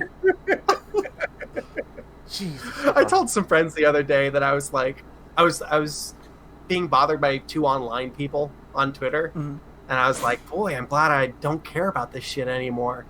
And then I thought, like, when was the turn? When did I stop caring so much about being cool according to like this kind of standard? And I think it's when I just tweeted about Fate nonstop for 6 months. I think that's when I took a turn and realized, and started living my more authentic life. You've fully given up on cool if that's all you tweet about for 6 months. Yeah. And that's very freeing. And I feel like, Brett, you get me. I don't know, I think a specific reason. So I think that's a very freeing thing, and really, it's the coolest thing you can do. I never had any delusions of being cool. I definitely did. There's one other one. I'm not going to dwell on it too much, because we've talked about it on the podcast already quite a bit. But I do want to talk about the wonderful 101. Right. Oh my god. I forgot. We've not podcasted in a month. Yeah, we have so much backlog here. I know. I went right over Sonic and the Secret Rings. I didn't even bring that up. Well, I mean, what is there to bring up? But yes, we have to talk about Wonderful 101. There's so much meat there, but there's not room in the podcast. We cannot dig deep into Sonic and the Secret Rings right now. Maybe next time. But Wonderful 101. Rhett? Yeah? This game goes so hard at the end. I mean, that's what I said. It goes so hard. I had a feeling like, because you liked the start of this game so much more than I did, when I played the end and was like completely blown away, like besides the Higurashi stuff, I was like, I think I found John's game of the year. Because if this lands remotely the same way it just did for him. It's so good, Rhett. It was everything. It was my everything. Every chapter climax is great anyway, but then, like, that's what carried me through the game. Yeah, definitely. Was that. But God, it's like I'm basically on the same board with you, where like the battle system's cool. It's fine. It's a little slow. I enjoyed engaging with it. There's a lot of fights that took a little too long. Once you showed me, just draw the shape really big, it makes the shape big. Then I was like, oh, okay, I get this. And I started dealing a lot more damage. Yeah. So I'd stopped taking 5 minutes. But it was those big storytelling moments. It was those big chapter climaxes that carried me through the experience.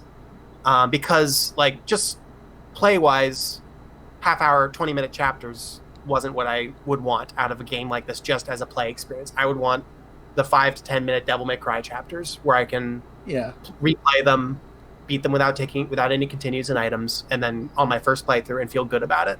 In this game, the chapters were too long for me to feel good doing that. It didn't. I tried that for the first operation, and it just wasn't working. I had to just play the game, use items, and not think very hard about the fighting. Right from the start, they're all like 20 to 30 minutes long. It's crazy. Yeah, the Operation 7 only has 2 chapters instead of 3, which is nice. And Operation 8, the chapters are noticeably shorter. So I feel like that was them like, all right, we're going to actually ramp up some momentum for this climax, which I appreciate. 8 is definitely when it really starts to go acceleration mode. Mm-hmm.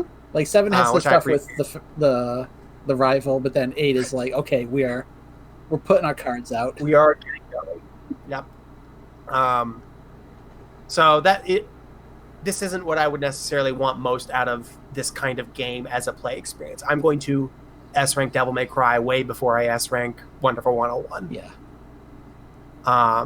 Or Mega Man Zero is like the same kind of thing, but with the shape that I most want. But if I just accept that, so it's not exactly what I want in that respect. All of the storytelling moments in this game just knock it out of the park. And like Red said, there are just constant genre shifts, all of which work really well for me.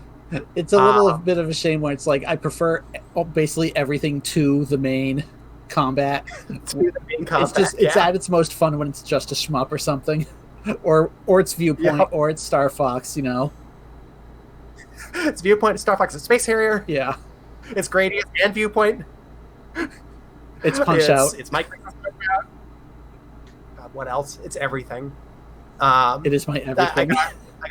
It is my everything. I got some traction afterwards saying that I think you can compare like the kind of genre shifting that Kamiya does in his games for dramatic effect, just exactly to indie stuff like Undertale, like that does the same thing. I think I haven't engaged closely with the game part of a Kamiya game yet. Like I played once through Devil May Cry and Bayonetta and Wonderful 101. Yeah. And all of them completely blew me away as stories, as experiences.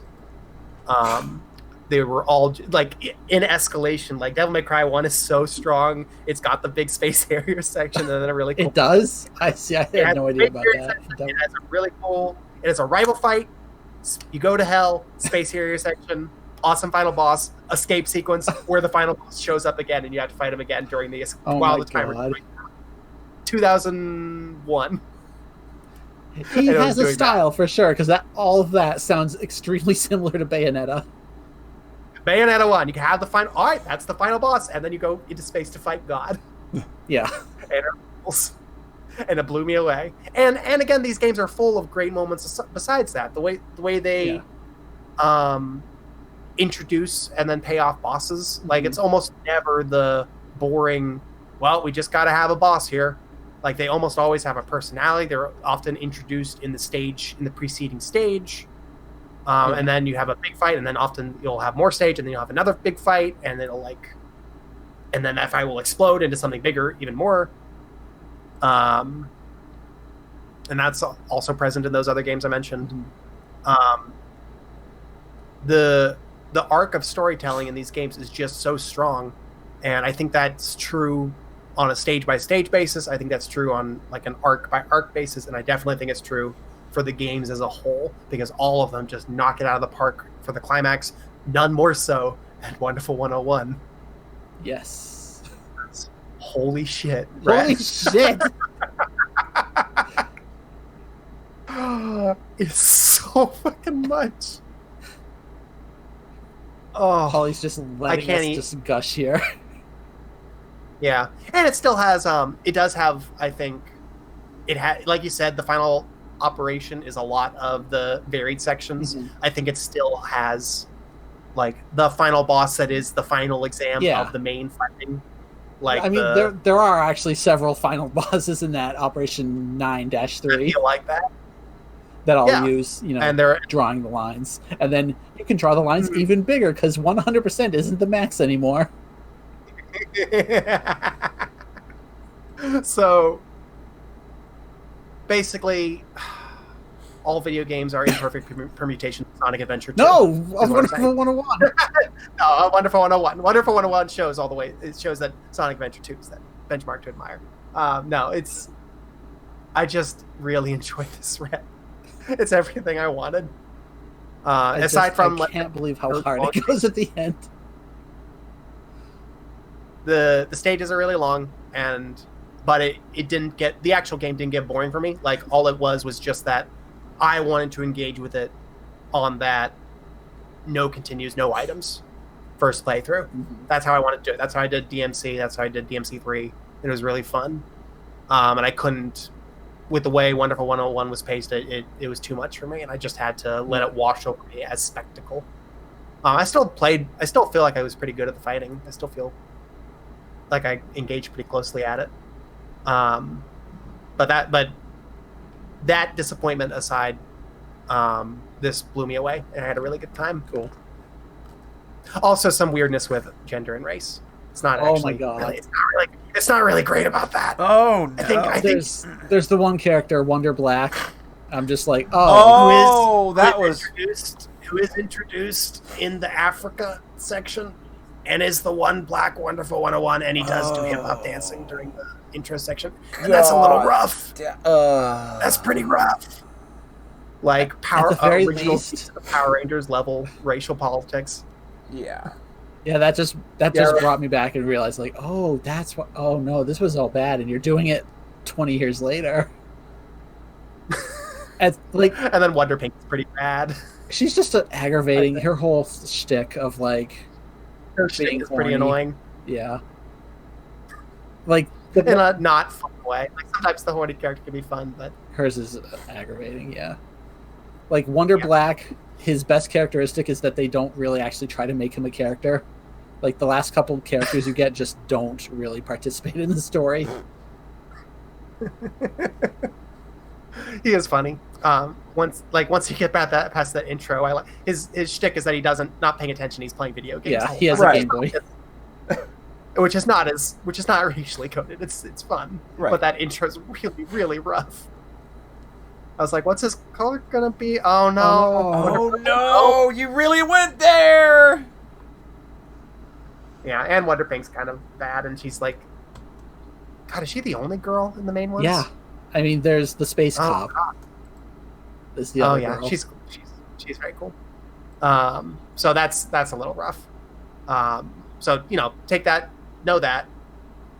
Otherwise, really love this. Really looking forward to Beautiful Joe. I'm gonna play Okami. This won me over. I played a 20-hour Kamiya game and liked it. I'm gonna play the 30-hour Kamiya game. It is a little crazy that Wonderful 101 is so long, though. 20 hours. Yeah. God, it's very long. So that is Okami really only 30? That seems brief. 30 to 40. Yeah. Yeah, 30 seems really underselling it. All right. I mean, all the Zeldas are basically that long. I think 30 is being an optimist. How Long to Beat says 34 as like main story, and then the others are longer. Which is like pretty close to Twilight Princess and Wind Waker and whatnot. Okay. Yeah. It's just that it's allowed to be boring. So I'm probably going to play those, especially like if I played every other Kamiya directed game. Yeah. Obviously. Yeah. Gonna have to do that one too, even though I don't like Zelda very much. All right. So that is my first. Cool. Skip. That is my chapter. 5-minute break. How about a 5-minute break, everybody? Break time. All right, we're gonna go on break. We'll be back Makes 14. in like 5 minutes. Get up, stretch out, do something interesting.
nice shootings.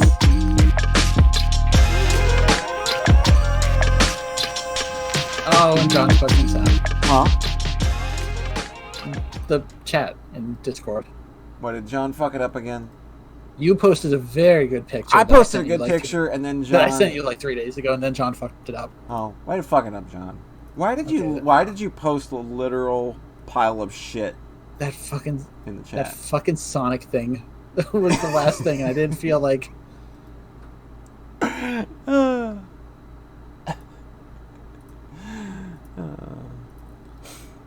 Boy, we're on a good streak so far.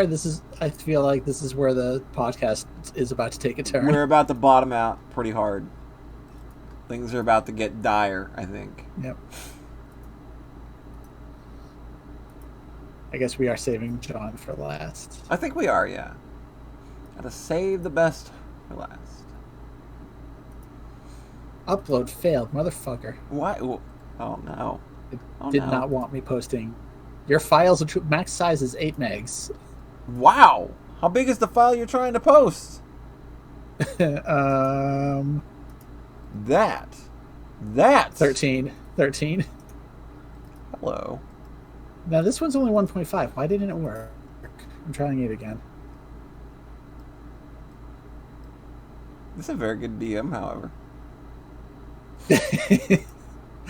I just checked Twitter and DM'd you and John different things. Yeah, I don't know how I'm making it through the rest of this podcast without just staring at this the whole time.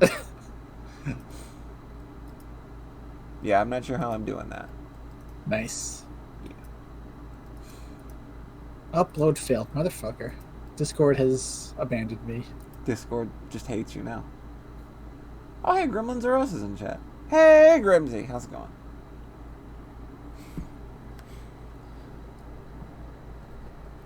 Okay, let's try this one.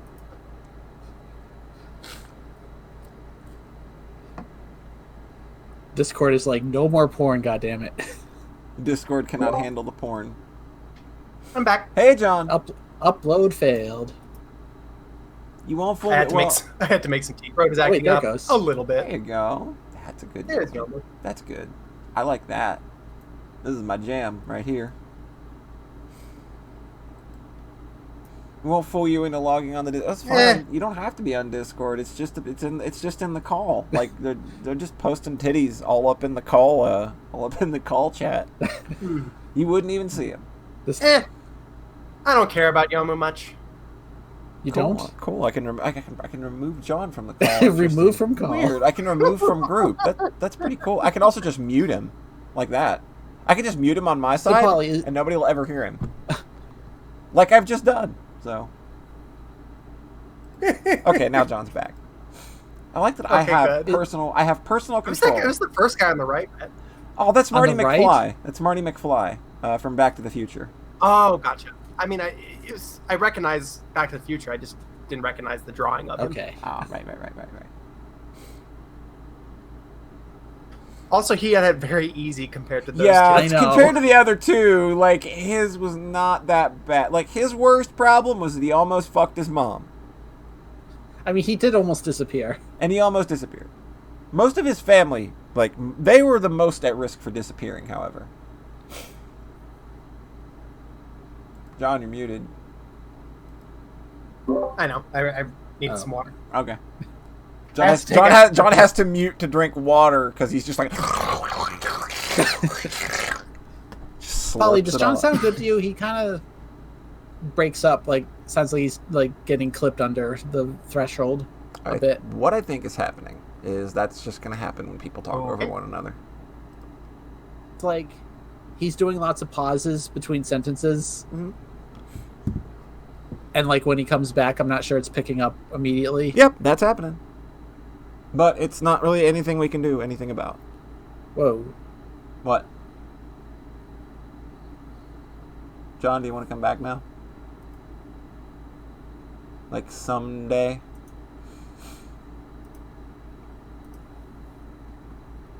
Because John does not want to be a member of the podcast any longer, it seems like. It's not anything to do... Oh. There, Polly's back. What happened there?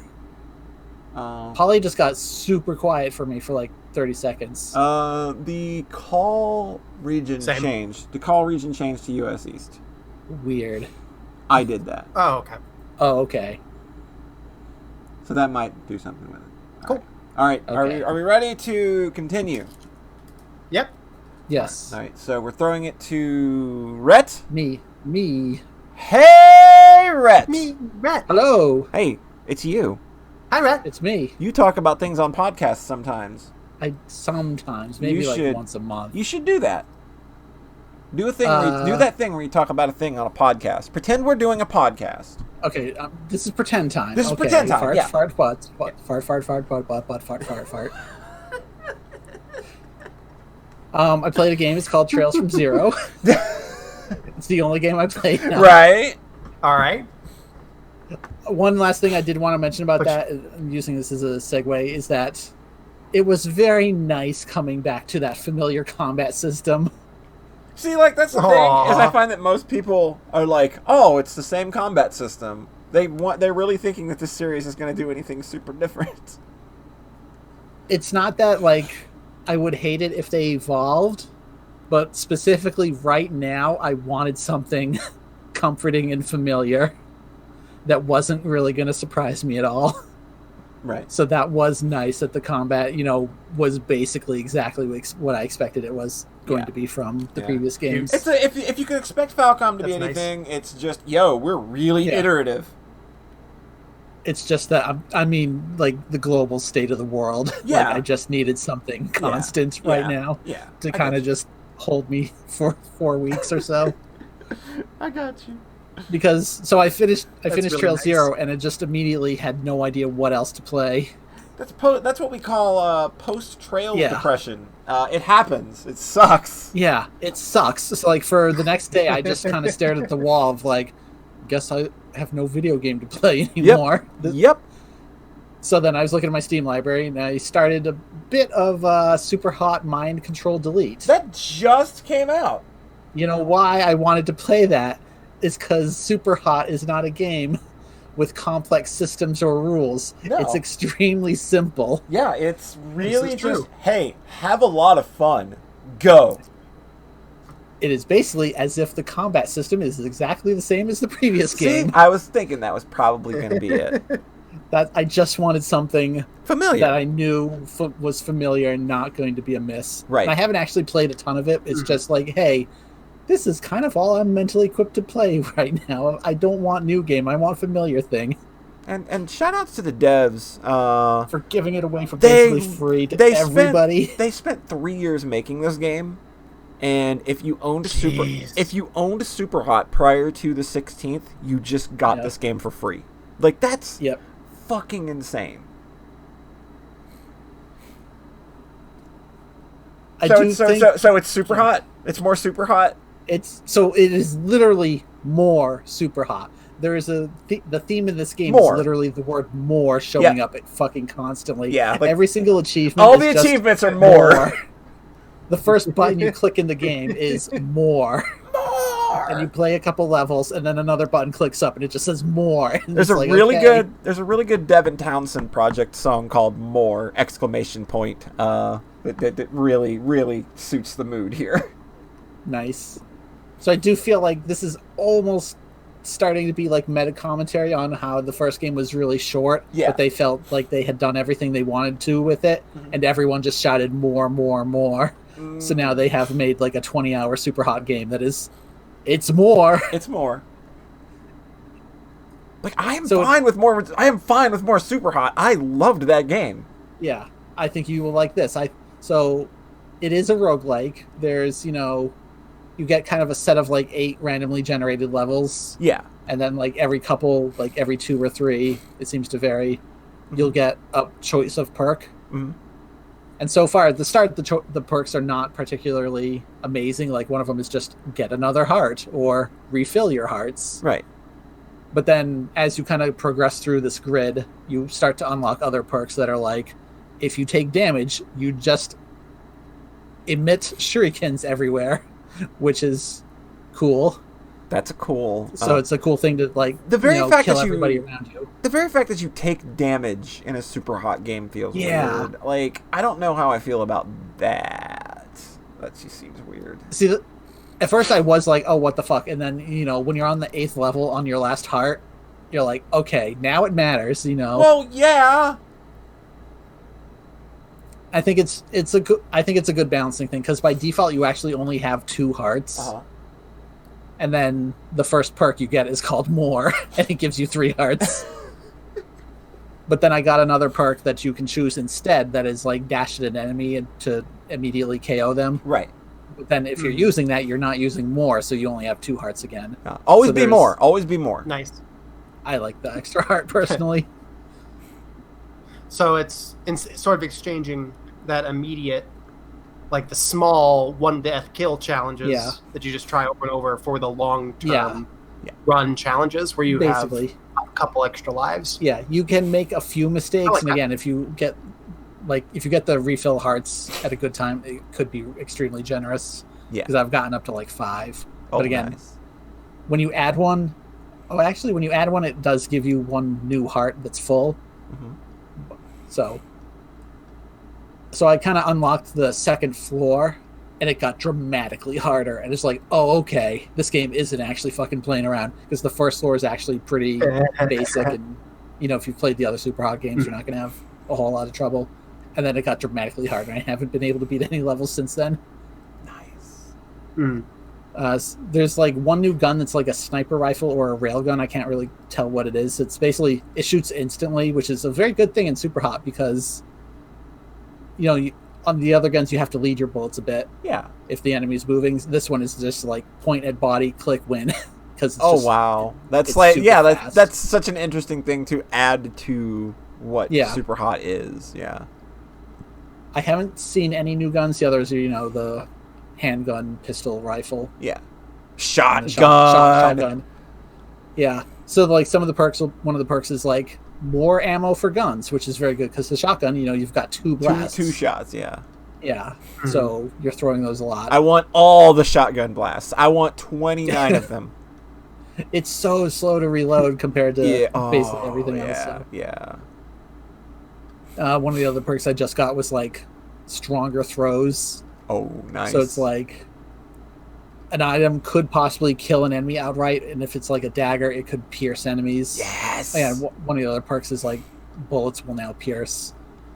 So there's definitely some fun stuff to play around, and I'm also very early on. I have no idea like how kind of wild some of them get. It sounds like smart iteration of what that first game was. Yeah. Mm-hmm. I just think the levels, because they're kind of random, none of them are hitting that same high of like really carefully crafted. Like that was another thing that I really liked about the original, is that the environments really played a lot into how you had to approach each encounter. So this is definitely kind of losing that, where it's a lot of like just kind of wide open spaces to get you screwed over by having enemies pop up behind you. Yeah. Mm-hmm. The other thing that's kind of frustrating is that each challenge seems to just be like kill a certain number of enemies. Mm-hmm. So there will be enemies left over when you complete it, which just feels weird every time. I never like that kind of thing. Like when you have, like, at least blow the rest of them up or something. Oh no, they do. Their heads explode. But the first time it happened, I was like, wait, I didn't shoot that guy. Yeah, I can't stand like when you complete a challenge like that and your character just stops reacting to anything, and then like the enemies are still active though. Like you see that in a lot of games that have everything stops like because the time freezes, but then their heads explode. But it still feels a little awkward to me, because sometimes like if there's like 2 enemies close to me and an enemy far away that has a gun, I'm actually probably want to prioritize the gun enemy. Yeah, but then in this, like, if you kill the enemies close to you and then the level just ends, it's like, oh, now I don't have to deal with that guy with the rifle over there, who is the more immediate threat. So this is kind of weird. I think it would be more elegant to make you kill every enemy. Yeah. But I'm also like, maybe they play tested that and it made every level take too long, because people would have to hunt down the last enemy. But yeah, there's a lot of just like gateway, like doors spawning new enemies in constantly. You kill like 10 and then it moves on. Yeah, So I think that the lack of actual level structure is kind of gonna bother me a lot. Yeah, Unfortunately, this doesn't seem like something I really want to do long sessions of. Yeah. It's just like get in, do a few rounds, win or lose, and then move on to something else. But it's consistent. It is a familiar it's a game. constant. It's something you're familiar with, and it still probably feels very good. So that's the thing. It probably feels better than ever because I think they kind of rebuilt the whole thing. That's part of why it took like 3 years. Yeah, I'd have to imagine it would. You'd need 3 years to rebuild that entire thing. Yeah. Yeah, but also, boy, this really just kind of makes me want to play the VR version again because that game is so much better, I think, than the 2D Super Hot. Right. It's just incomparable, honestly. Mm-hmm.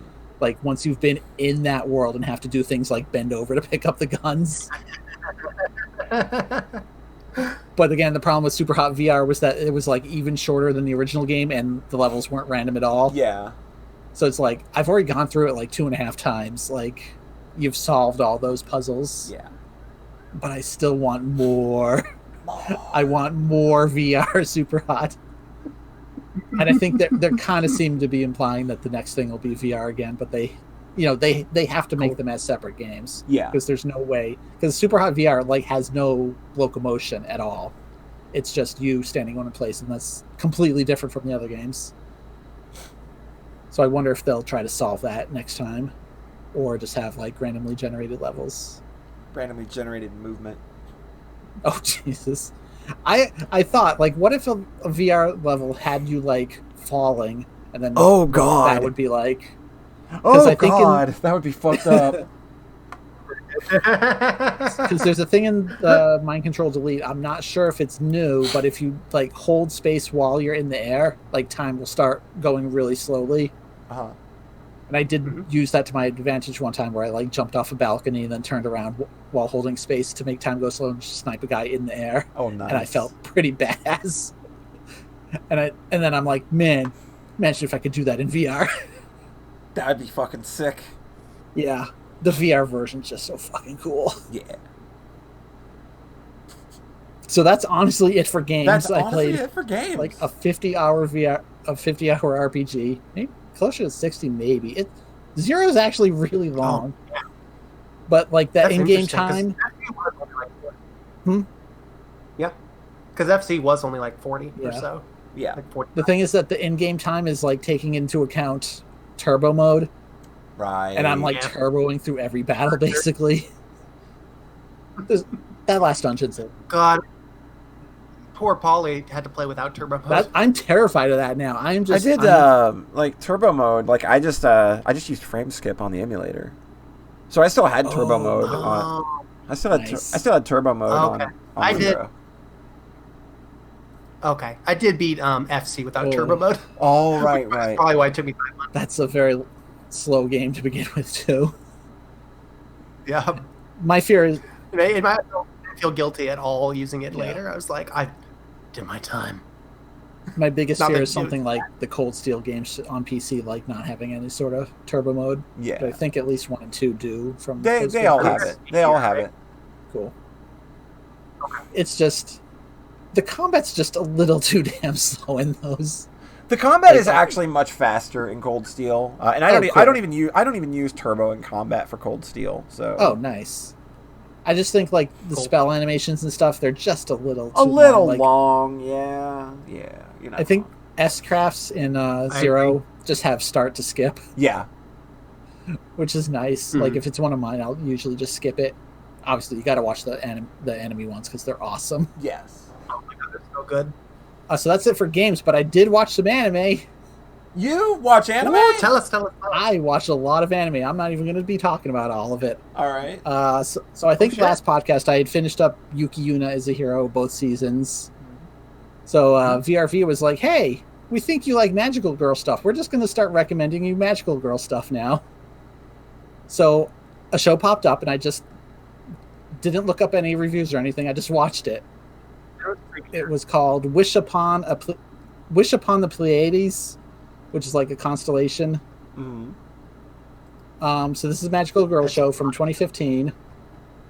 It's very sweet and like not combat focused, and it's just a very cool show. I liked a lot. It has some weird stuff about it though, where there was an OVA in like 2011 around the time Monica aired that I watched, and it's like a 1-episode thing, and it was sponsored by the car company Subaru. Weird. And when these magical girls fly around on their little brooms, they make car noises. Presumably from the Subaru cars. Oh my god! And then the main character is named Subaru. Of course! Why wouldn't she be? And apparently the Subaru logo is the Pleiades constellation, like the number of stars. Right. So it's this Oh my god, weird. they're staffs are the logo, aren't they? Let me check. Are there staffs the logo? Never mind. I think the Subaru logo is like 3 stars. That's what it's referencing. Gotcha. So I watched this over in like 2011, like when it was new, and it's like, oh, this was a cute thing, but it's, it's not. It's like 20 minutes. It's like, okay, yeah, not a whole story. So the whole series now that they did, I think 2015, like it's actually really good. And what I liked about this show is that it's magical girls in space a lot of the time. Like there's a pretty quick escalation of them being like, kind of surface level flying around, and then episode 4 they're like in the stratosphere, and then next episode after that, oh, they've gotten more power, they're going to the moon now, and then they go to Saturn, and they're like talking about like, oh, the rings of Saturn are like 3 times as wide as Earth, and they're like looking out over it, and it's really pretty. And it's like, oh, magical girls in space, who knew this would be my exact jam? Right. Okay, John just posted there you go. The heads of their little staffs, of their little brooms. It's so weird. Are on the logo. There's just like... That's very good. Oh, I see that. Yeah, the staffs have the Subaru star on them. I didn't even realize that. Continue. There's one part in the show where like the main girl starts crying over manufactured parts, which I thought was funny. Because that's kind of the industry I'm in. She, like, her dad... This is like the closest it ever gets to an actual car reference, is like her dad brings these defective parts home. Oh, I watched this like a couple months ago. That's why I'm trying to remember exactly how this went. Because the main girl is feeling like her whole crew is like kind of these funky rejects, and they're not working together very well. And he's got these defective parts, and they're like, oh, they can be... You're not one of those. You can be anything you want to be. And she starts crying about how like, but those parts had one purpose and they're defective. I kind of missed the whole metaphor there. Yeah, magical girls in space. It's very good. So Polly had to step out. Should we just pause for a minute, I guess? Yeah, we can hold off. Because I don't want her to miss the next part of the one I'm going to talk about. Good.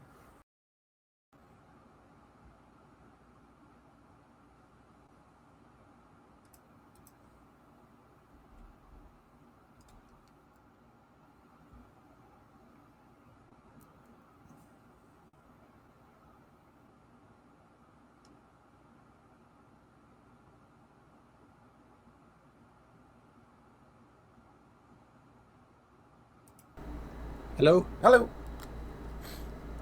I can barely hear you. Why can you barely hear me? Oh, jeez. Give it a second. Central again. Give it a second. It might kick over. Did you change? I had to change it did you again. change that? John was sounding weird. Oh. It's new technology, folks. Okay. Just gotta get used to it. John, are you there? He maybe went to the bathroom or something. No, did you go to the bathroom? John, are you stupid? John! Oh, he's typing? I'm here, you can't hear me. Good. Great. I'm gonna kill the call and restart it. Okay.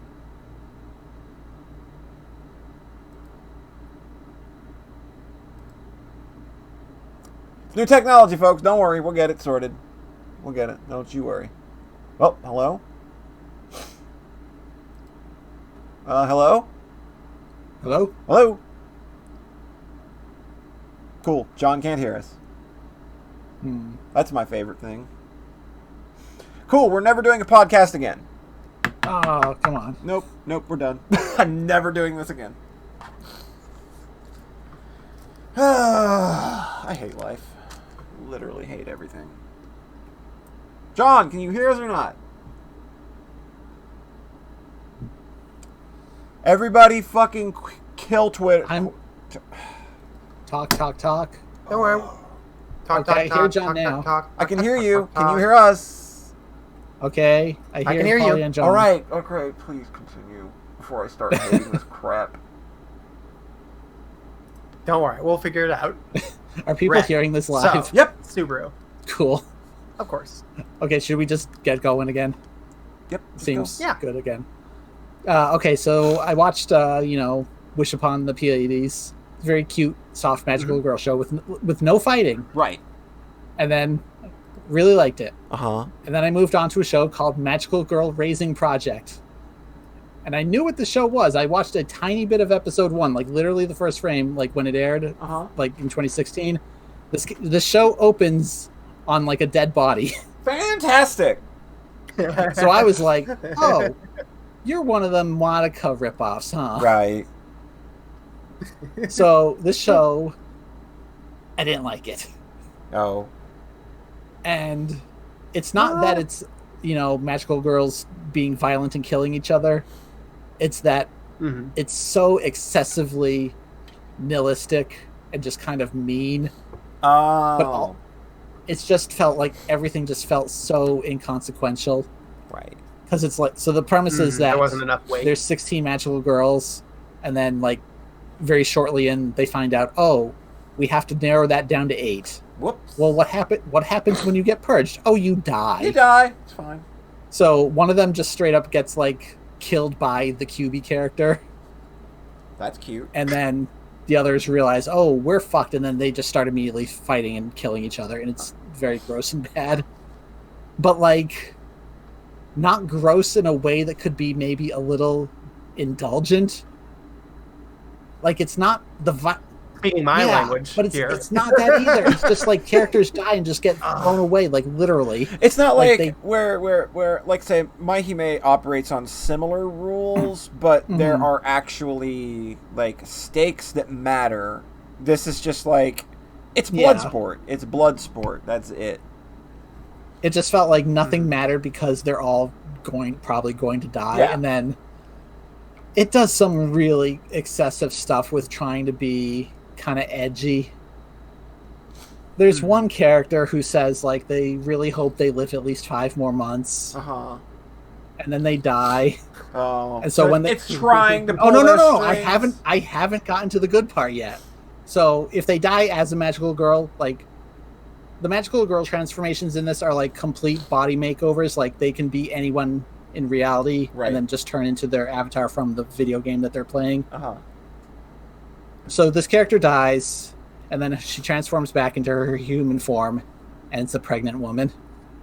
And it's just, Oh, give me a fucking I was just break. like, fuck you, show. Like, there's God, absolutely no fucking reason to get- do that. Get the entire fuck out of here.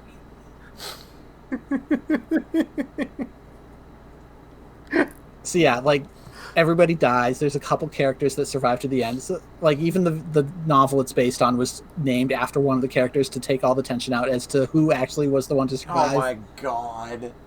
So what was really messed up though is I found out after watching the anime, and apparently most people seem to not like the anime, is that the anime is based on the first volume of the light novel. And like at the time there were like 9 and now there's 13. So it is like scratching the surface of this overall series. Yeah, that was okay. So who knows if the novels are good? I don't really give a shit based on how this started. But what I found out is that whenever they give backstory to any of the characters, They did. Apparently, that wasn't even in the original novel. What? Like, there was like a spin-off volume 4.5 that went back and explained the backstories to all these characters that had died in volume 1. Oh my, that's so hacky. Yeah. And the other thing is that it makes it super obvious in the anime who's going to die because they get the backstory drop Yeah. right before they die. So yeah. And then That sounds pretty lame. it's pretty lame. Like, again, if the gore was like grosser, it could be indulgent in a fun way, and it's not even that, which is like weird. It's like if this was worse, it would be better. But it's not even like it's not even fun about how gross it is, really. God, that's so. Like there was one indulgent bit where there was these two characters I really hated, and then finally, like halfway through the show, one of them gets like slammed against a wall by her face, and her head just like kind of crushes in, and she dies. Pop that bitch like a zit. And I just went, "Get wrecked, you fucking cunt!" Rat dropping the hard C. My God.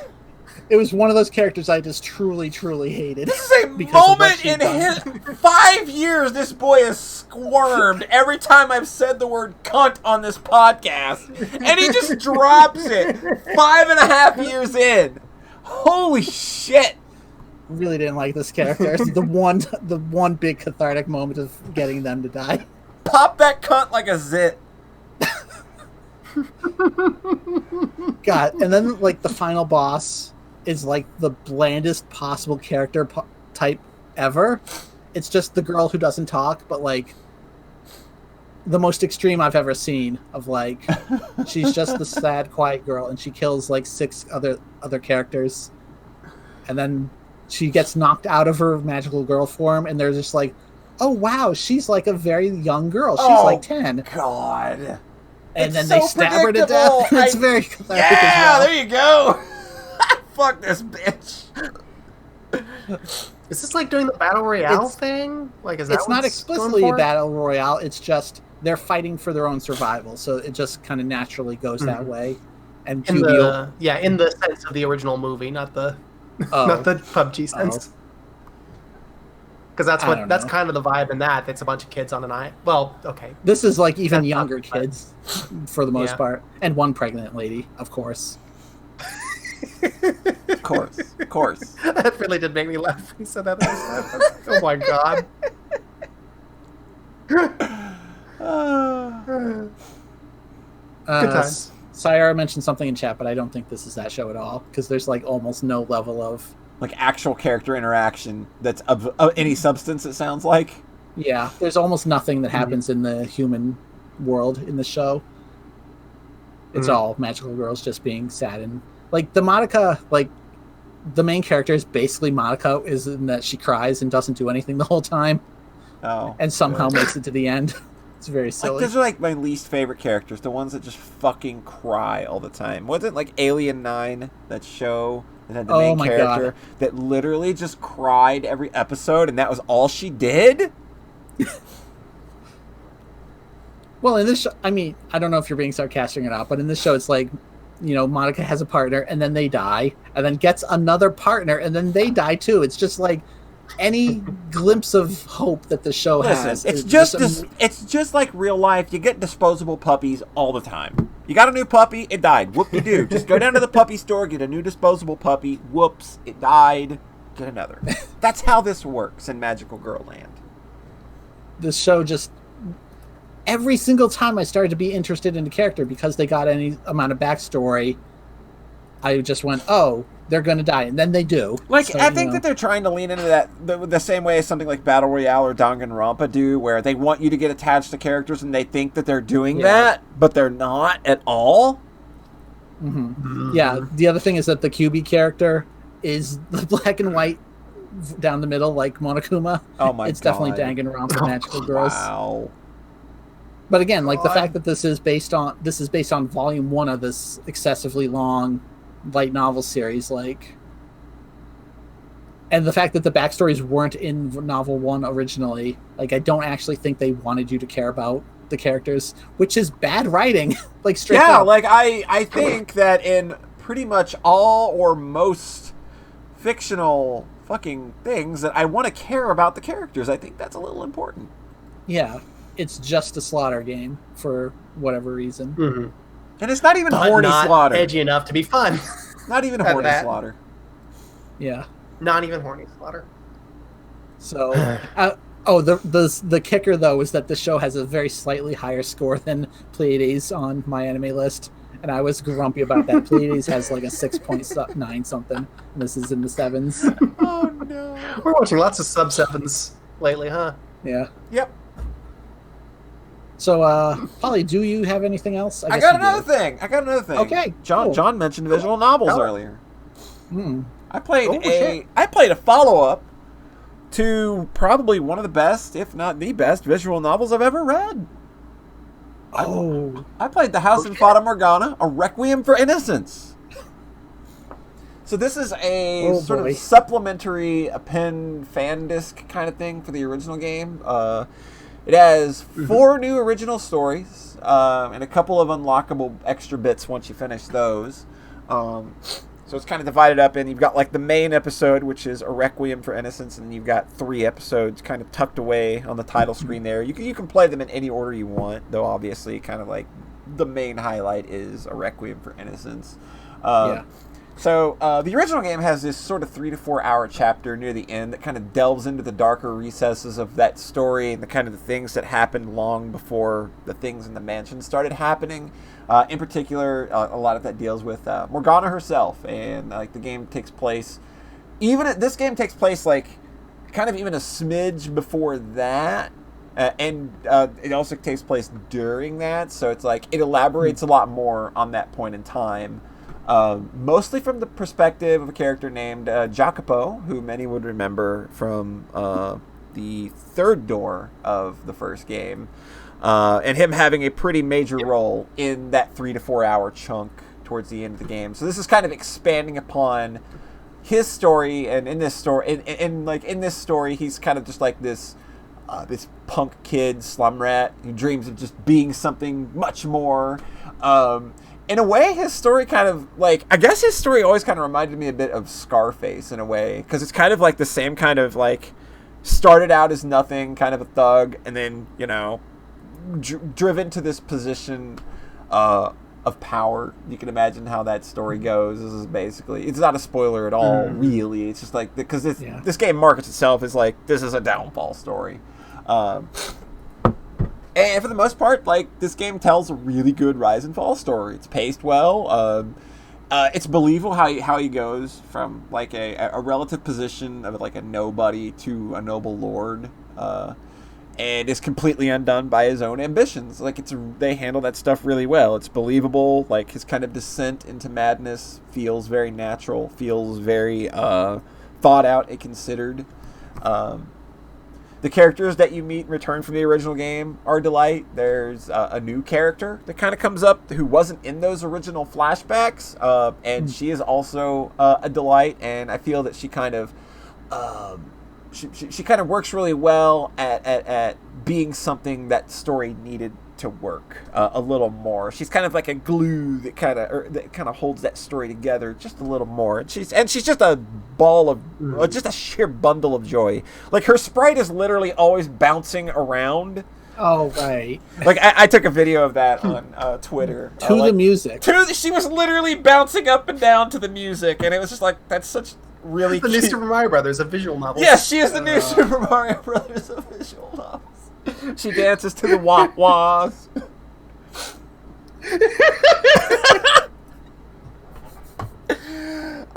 So yeah, good little story there. It's a good rise and fall story. I got problems. I got loads of problems. Or maybe it's just one gigantic fucking problem with this story.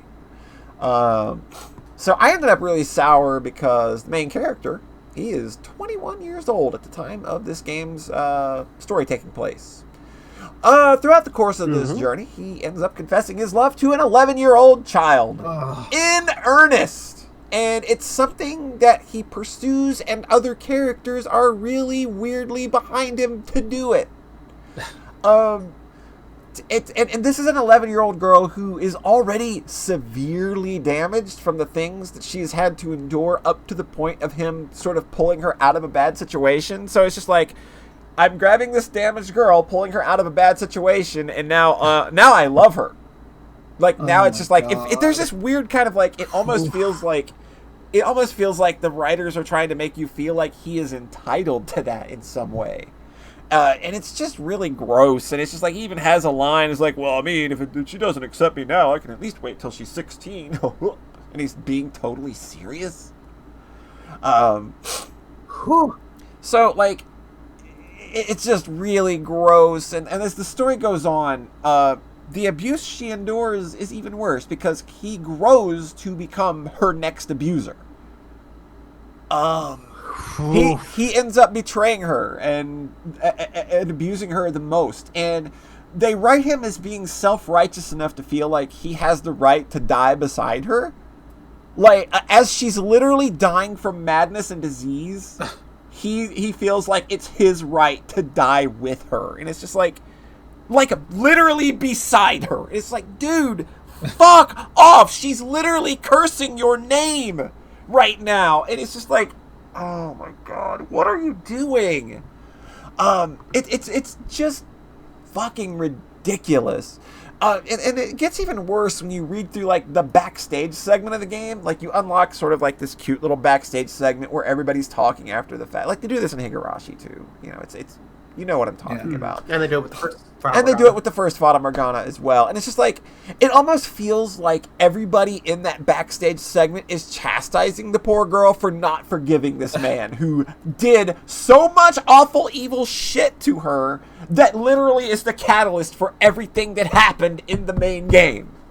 And then the final fuck you, the final unlock, the thing that literally made me want to punch my fucking monitor is when you complete all of the stories, you get a final unlock. And it's a dream sequence that takes place from the man's perspective, and he gets to hold her hand. Oh my god. I wanted to fucking gag. It was disgusting. Like, what happened here?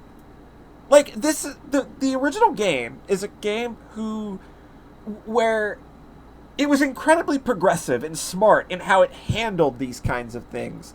And even in that story, when this guy is acting weird towards this child, people are like, hey dude, that's fucked up. Stop doing that. But for some reason now, they're all like, yay, go you. You can totally do it. It's totally not weird that you're confessing your love to an 11-year-old girl. It's like, what the fuck? What happened here? Like, where is that? Like there is a sense of maturity that somehow got completely lost between that original game and this scenario. Because they obviously want this to be canon. It just disgusted me. Like, it's the same author. Like, that's... Pardon? That's extra... It's the same author, right? Yes. It's just like, what the fuck? How did... It just feels gross, and like somebody just wanted to write a story about being in love with a child. Like, that's all it really feels like to me. It's just really gross. It makes me angry. Like, it's the prime reason that I will not recommend anybody read this after the House and Fata Morgana. It's like, I think it's trash. Like, I don't like this at all now. Like when I finished it, I thought maybe I can let this go because they don't harp on the whole love thing too much throughout the main story of A Requiem for Innocence. But then you get that little unlock at the end, and it just like, oh, fuck you. Like, they're doing everything they can. And in the after party segment. They're doing everything they can to absolve this man of everything terrible that he's done. When in the original game, the entire point of that ending is, you are not being forgiven. There is no forgiveness in this stopping. This is me just saying you can go now. And they're doing, like, it feels like everybody is trying to force this fucking kid toward her abuser because he deserves it. Like, what? I don't know. That's so weird. Go ahead. I haven't read the original, but, like, the way you're saying this is a downfall story, and the way he saves her and then becomes her new abuser. Yeah. Like, there could be something there as, like, you know, his downfall, like becoming what he hated and saved her from. You could do that without him fucking. You can do that without him falling in love with a child. But then it's not painting him as like this obvious villain. It's trying to be sympathetic, and that's like where it loses me. Like, it feels like they want you to look at this. It doesn't seem to include the grooming. Yes, in there. It's grooming, it doesn't seem to include plain the grooming as and part fucking of what makes him simple. shitty. Exactly. It's grooming, plain and fucking simple. That is Yeah. really, really the big core of the problem I have here. And, like, it bugs me that no reviews I've read for this game, either they don't mention this, they either gloss over it, or they paint it as a fucking a romantic tragedy. Like, are you out of your fucking minds? Like, I don't know how the people that wrote this saw this as anything other than gross and exploitative. Because that's all it is. This is literally just, I wanted to write a love story about being in love with a child. That's all it is. You can't... It's just so gross when you consider the amount of hard work that first game did at being something so fucking classy and so fucking top shelf. This just pisses me the fuck off. Very, very justifiably, I think. So they're the sub-episodes. They fare a bit better, and they're much shorter than, like, that 15-hour Drick up at the top. There's Ascendo Delle. It's a really good story about a dying traveler finding their way to the mansion and just basically saying, "Yep, I'm staying here till I die, and you can't do anything to stop me." and Michelle is already there, so you get this really cool story of Michelle interacting with somebody who you never you only see him interact with a couple other people in that original story. So seeing somebody else come in and kind of just like fuck with his world a little bit, and have that actually kind of tie in sensibly to the main story is actually really cool. Like the Ascendo Delle story is really good, and the way that like fleshes out his character a bit more, and that new character that gets introduced. It's a really cool little story, so I like that one. Then there's Tales Wasted Away in Obscurity, which is just 3 short monologues from characters in the original game that were mostly just side stories. The most important one is George's, who is Michelle's brother, who did the paintings. He's got a really, really good backstory in there. If you read it, it's really fun. You find out sort of how he ended up where he's at. We don't get much time with him. Yeah, you end up finding out why he is where he is. It's really interesting. It's a really, really good. Cool. And then the finale is Happily Ever After, which takes place after the true ending finale of the original game. And it's just so fucking saccharine sweet that it'll rot your teeth out, but you'll be happy it did. These characters deserved this moment after everything that went on in the original game, and the fact that they went and actually wrote it. Like, it's like, yeah, that's a really, really, really sweet story to end on with that. So yeah, Rad. So at least like the sub episodes are okay. My advice would be just look those up on YouTube or something. Like, you don't have to buy this. You don't have to invest in this garbage to experience Ascendo Delle, Tales Wasted Away in Obscurity, and Happily Ever After. Like, you can YouTube them. There are plenty of no commentary YouTube versions of those stories online that you can easily find everywhere. So I would suggest doing that. But yeah, like this just made me mad. Just because, again, it's such a stark contrast to that first game and how considered it was and how smart it was in handling really tough subject matter. And this just feels really shitty and fetishistic in a way that it didn't need to be. Like, you could have told this story without this character needing to go that route. It didn't need to be that way. Like, you gain nothing in this story with him falling in love with a child. Nothing. All it is just you wanted to write a love story about a child. That's it. That's all I can get from it. That's real shitty. It's so gnarly. It is. It's just so, Yeah, like, I totally get why. Yeah, I don't know how the fuck it happens this way, but yeah. Just look up the side stories on YouTube. That's the best way I say you can go about it. At least look up Happily Ever After, because that is such...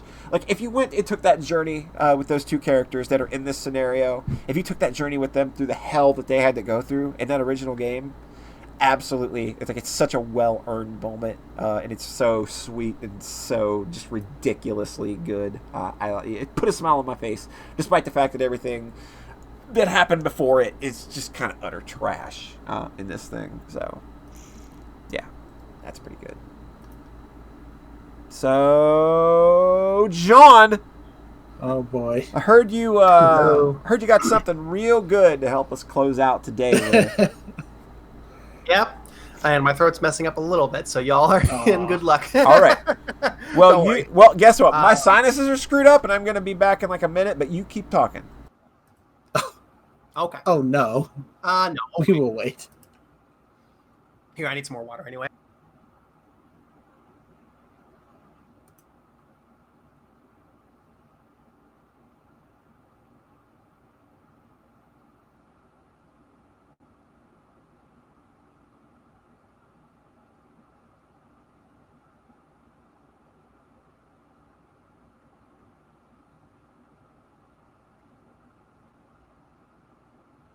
Yeah, don't get allergies, people. It sucks.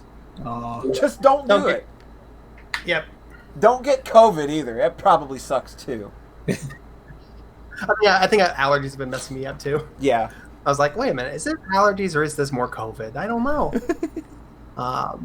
That's fun. Yeah.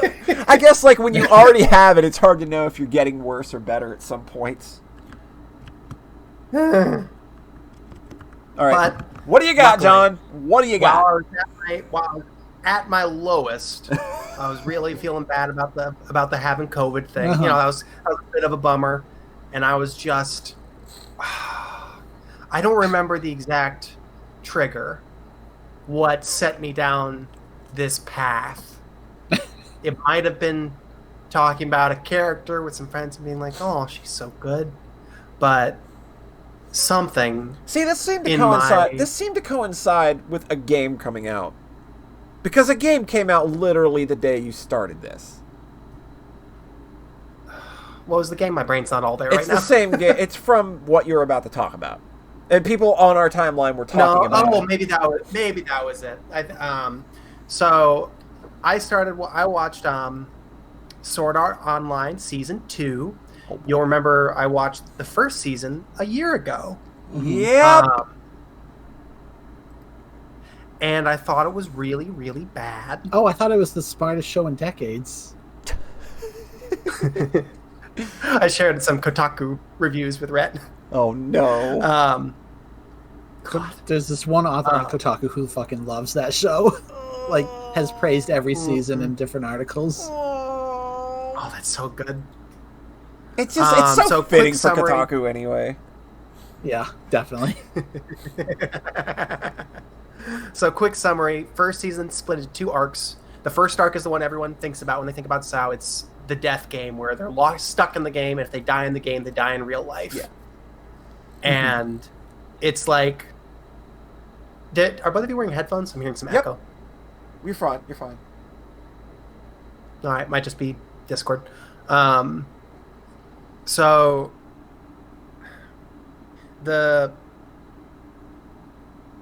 So that's the first arc. Sorry, again, brain's not all there. I blame COVID. It's fine. The first arc is that is the first arc. It is the one where if you die in the game, you die in real life, and it's very scary, and there are stakes, and there's some episodic bits, and then it's literally just like a series of okay episodic stories, and then suddenly he and Asuna completely fall in love and get married in like 2 episodes, and then they have an adopted child in the game, and then the main villain introduces himself at the boss floor of 75th, at the boss room of the 75th floor of 100 floors in the dungeon, and the main villain is like, "Haha, I am here. This is my motivation. I'm so powerful. You cannot hope to defeat me." And then he kills Kirito, and it's like, oh shit, this is like the stakes raising moment. Because they're not, at the end of the dungeon. So this is where the main villain introduces himself, and here's where the story kind of kicks into gear. And then Kirito comes back to life, somehow, and then just kills him. Oh, okay. And then the game ends. And then the arc ends. Good. And it's just like this Fantastic amazing storytelling. It's great storytelling. It's this amazing wet fart where this is the part where the story supposed to kicks into gear, where the main character needs to lose to set the stakes, and then Kirito just wins, and then the story just ends. And then every subsequent arc is like, all right, how do we introduce like real life stakes into this? and then it's like always contrived because they can't get back to that first high. And like 10 years later, he started writing a light novel series called Sword Art Online Progressive that was just, what if it hadn't ended there? What if we just kept going? Oh. And that's a separate series that is in development that has not been animated. Ugh. It's so... That's the entire reason, isn't it? So that in like a decade, they can animate that, do like Sword Art my Online God. Brotherhood. Do Sword Art Online maybe good? Not good. Better. Because, boy, the second arc really sucked shit. This is It's where real bad. Sword Art Online truly became Sword Art Online. Sword Art Online. This is the one. This is the one where the incest romance was the highlight. Because the rest is that much worse. See, Oh. you said the first arc is what people think of as Sword Art Online. I think this arc is what people think of Sword Art Yeah, Online. this is the one where Asuna is locked in a bird cage for the whole arc, so Kirito can rescue her. And then There's that tentacles, arc, right? there's that too, yes. So that season's real bad, and then I was like, I watched GGO though, and GGO is real good. GGO's good. And you know what Sword Art Online 2 starts out with? Starts out with a Gun Gale Online arc, and I was like, maybe we should watch this and just see how it goes. Just see I'm how willing to give you another shot. just see how it goes. So I did watch the whole the whole Phantom Bullet arc, and again, I was in a real low point. I have to impress that. I was not feeling great, and I was so surprised by the comparative competence of the Phantom Bullet arc compared to what had come before it that I praised it aggressively on social media. Yep. And it has like a beginning and a middle and an end and like a climax and stuff, and it has a character I like and care about who has a full arc, and like that basic zero level competence in comparison to what had come before was enough to and there's a mystery, and like the resolution to it makes sense. It's like, okay, cool, I buy that. There's never a point where like Kirito just completely breaks the rules like overtly. Like in the second arc of the show, he's like he gets to the new world and they say dual wielding isn't a skill in this world, so Kirito can't dual wield, which is a signature skill in the first game, which just doesn't exist in this game. And then he wins a fight later just by starting to dual wield. What? It's not addressed. They don't do any. They don't explain it. It's just he just does it. He just wills him. That's how that every epic moment in the first season is just they establish a rule and then Kirito breaks the rule and it shows how badass he is. When that's not how drama works. No. It's how good drama can work, but like it's obviously fudging the execution.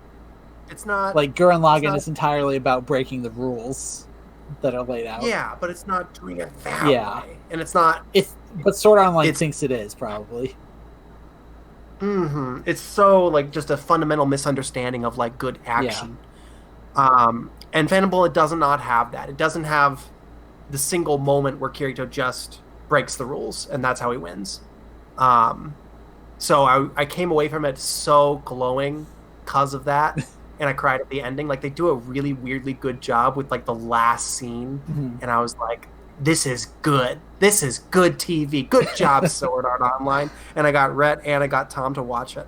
And and then Rhett was finishing it up this week and I was just like, oh. Whoops. I might have done it bad. I'm sorry. I'm like 8% through and John starts the apology tour and I'm just like, oh, you motherfucker. I'm sorry. It was in a low place. I had the coronavirus, Rhett. I know. I felt so bad. I watched Sword Art Online for you. Wow. That's friendship right there. That's really friendship right there. So the deal with this is that all the pieces are basically there. Mm-hmm. Like, I think it's there. It's just that it's really hard light novel adaptation energy where every scene is just like a minute or two too long, especially the talkie scenes. And like I remember like scrolling around in the first episode, and there's like a 10-minute conversation in a restaurant, between two guys. God. And it's like, oh man, I'm sure this could have been a little more exciting. And there's like not enough jokes and not enough energy. Everything's just kind of a low baseline. And then something Rhett pointed out, and I was like, oh yeah, is that there's not really good action. For most definitely not. There's none. There's the clip I linked Rhett at the start. I was like, look at this good action. And then where Shinon's really cool. And then there's like almost none after that. The weird thing about that clip is that two things happen in it that like never happen again. One is that Sinon has her leg shot off while she's falling, but like that's part of the rules of GTO is that you can lose a limb and be fine. Yeah. But that never happens again in that arc. And the other thing is that she makes like the kind of a yandere face right as she shoots the guy. Yeah, they don't pay that off, do they? And that never happens again either. And I'm just like, is this a retcon? Did they make a scene to be more in line with GGO? Because she has some Pitohi energy in that scene for sure. God. I don't know if GGO came before or after this. I'm sure the light novel did because GGO is literally just like, hey, you know how the gun arc doesn't have any cool gun shit? Because Kirito just gets a sword immediately? Yeah, like you say, he doesn't break the rule overtly, but he does kind of immediately break the rules he like deflects assault gun rifle with his sword. Like he's so impossibly fast, it's dumb. He gets a sword immediately, and then in his first fight, he just instantly starts deflecting all bullets. There's any other show, there would be a training montage there where he's like, hey, I have an idea for how I can get good in this game. I will learn how to deflect bullets with my sword because I'm very fast. But instead, he just does it. Yeah. So he's still cheating, just not quite as overtly. And then he beats Shinon immediately, who's set up as this total badass right out the gate, and then he just completely beats her in their first fight. Yeah. And then like have another fight, and then he immediately trounces. He like sneaks up behind her in the main game, like without her noticing. Right. It's like, if you were being serious, you would have won. It's so they set up Shinon as this cool character, and then just immediately make her fall in love with Kirito. She goes so fucking passive demure, like laying on his lap. God, get the fuck out of here. I'm sorry, I was low. It was a hard time. God. And it was better than I expected. So Shinon has a really good backstory, and the show carries through on it really well. Her deal, they explain this, they show this. They only tell us, they show it to us early on, is that she was present at essentially a bank robbery with her mom. And she sees this guy shoot a teller. And then he turns around and starts pointing the gun at her mom and at the other tellers and at her. And she's just a little kid. And she runs up and bites his hand. And then she winds up getting the gun and then shooting him dead as a kid. And then looks over and sees her mom, like, horrified, basically. And that fucked her up. You can work with that. And now you can work with that. It's a good start. And then she has PTSD. And whenever she sees a gun, she has a panic attack. And except when she goes into the GGO world. Right. When she adopts this other persona of Shinon, she can engage with the guns.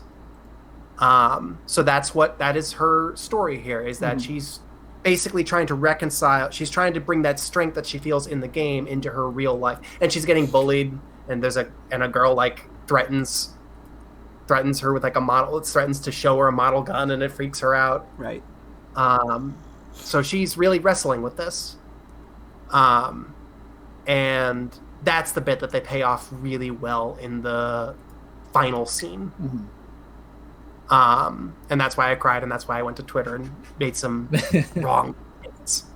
But also, like, during the actual climax, Kirito does all the work. Kirito does all the cool shit.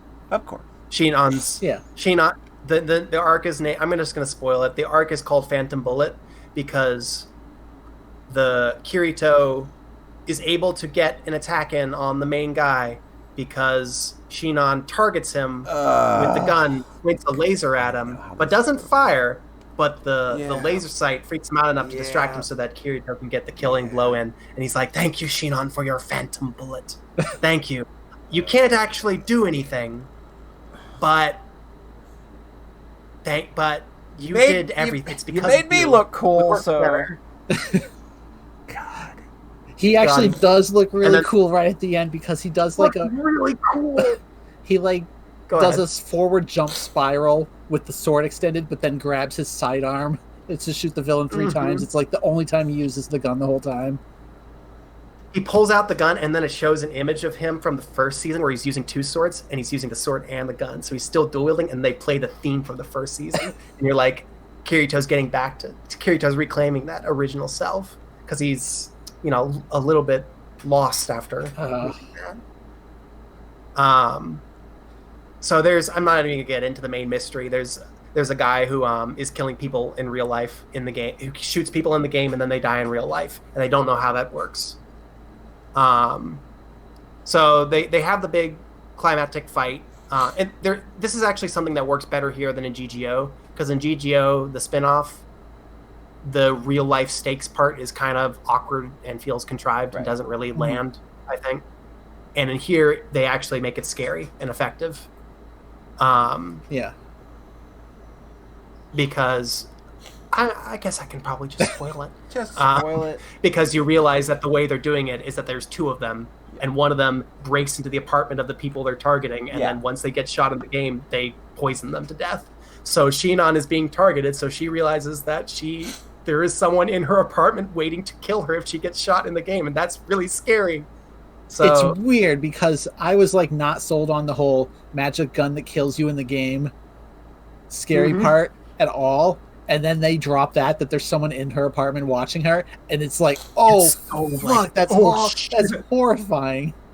Because they're like sleep paralyzed while they're in the game. Yeah. And the idea, like, if she just logs out, then if she just like kills herself in the game and logs out, then like she's just there in the apartment with the murderer, and she'll see his face, and it's like, oh man, that's really scary and effective. So then it goes kind of bad at the end. Is that what you're struggling with? Are we about to after all approach the the endgame stuff- scene? Are we approaching the scene? So there's the nice there's a nice ending bit, and then there's a nice ending bit, and then there's the bit in the game, and then there's a rape peril bit. Good, fantastic. Which is as we've established, the killer is in her room, and then there's an extended assault scene. Same way that the second arc ended. That's crazy. The second arc ends the same way. It's Not with just- the same exact circumstances, but in the second arc, it's literally like somebody is assaulting a girl in front of Kirito to make him mad, and then he kills the guy because he defiled his trophy. It's wow! It's so shitty. Sorry, I should have done a TW. And then like literally, I was just like, "How are you gonna handle this show?" And then like halfway through, Kirito bursts in to her real life apartment and kicks off the guy, and I'm just like, "Jesus, show." She actually knocks him out after he actually overpowers real life Kirito. So I was like, okay, I guess that is good. Feminism? God, Sword Art Online got terrible when it turned into feminism. So this wasn't the fun arc I want to talk about. This is the all one I thought just was good. foreplay. This was...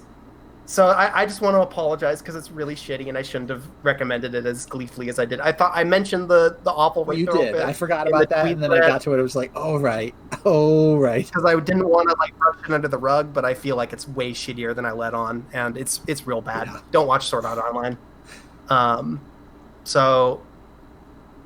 But it was all worth it, of course, because I did get to watch, after a brief filler arc, there's Mother's Rosario, which is a treasure that I immediately got shared like with a bunch of friends, like calling up friends and family to tell them about the Sao arc. Oh my because god. This was so much. Like that arc was bad in pretty much the way we expected it to be. Mother's Rosario.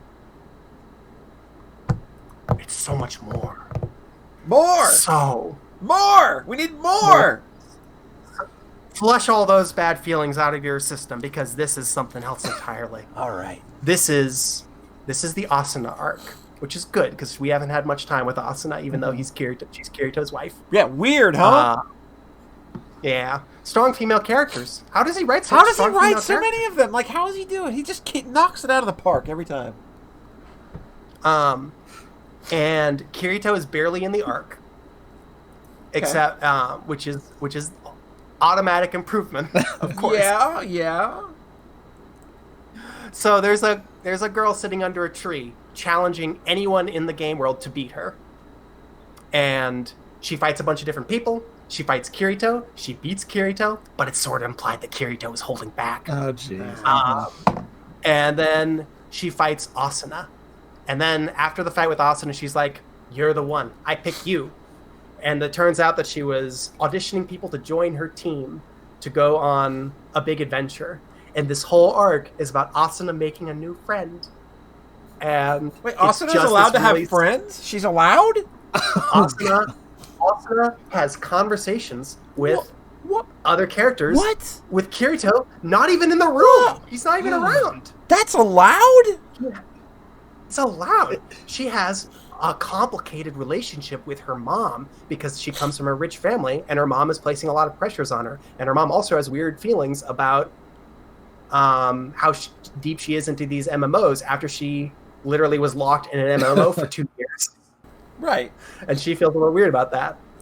And there's a scene earlier on where her mom forcibly disconnects her from the MMO during a conversation she's having with this new friend because she was to dinner. And it's like, oh shit, what is she? And she threatens to do it again. And if she does it again, she will take it away, period.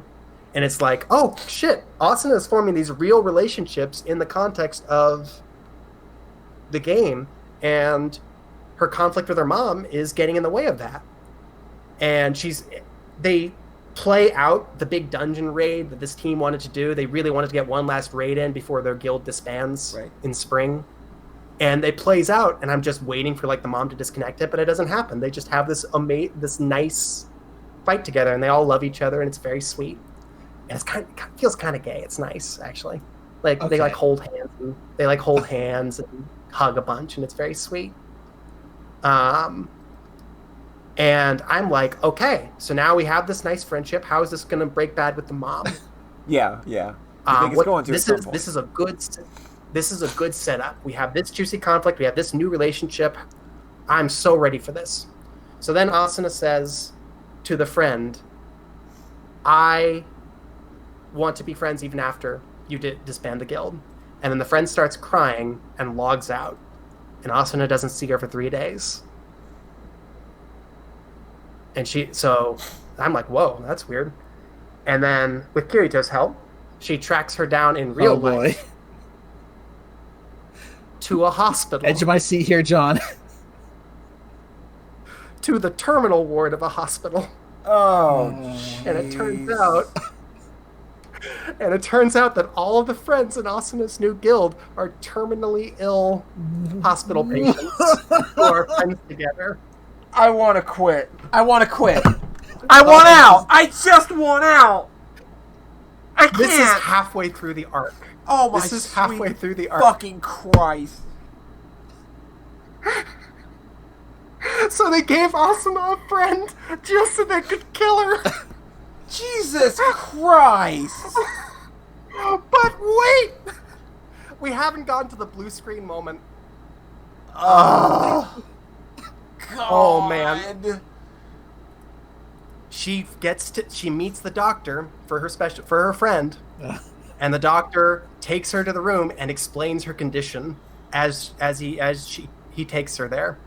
And we eventually see her, and she's like locked. She is just in the VR world for the last 2 years because the VR dulls pain, so it's actually like pain relief. Yeah. In addition to she's weak and can't go around, she can't really leave the sterile environment.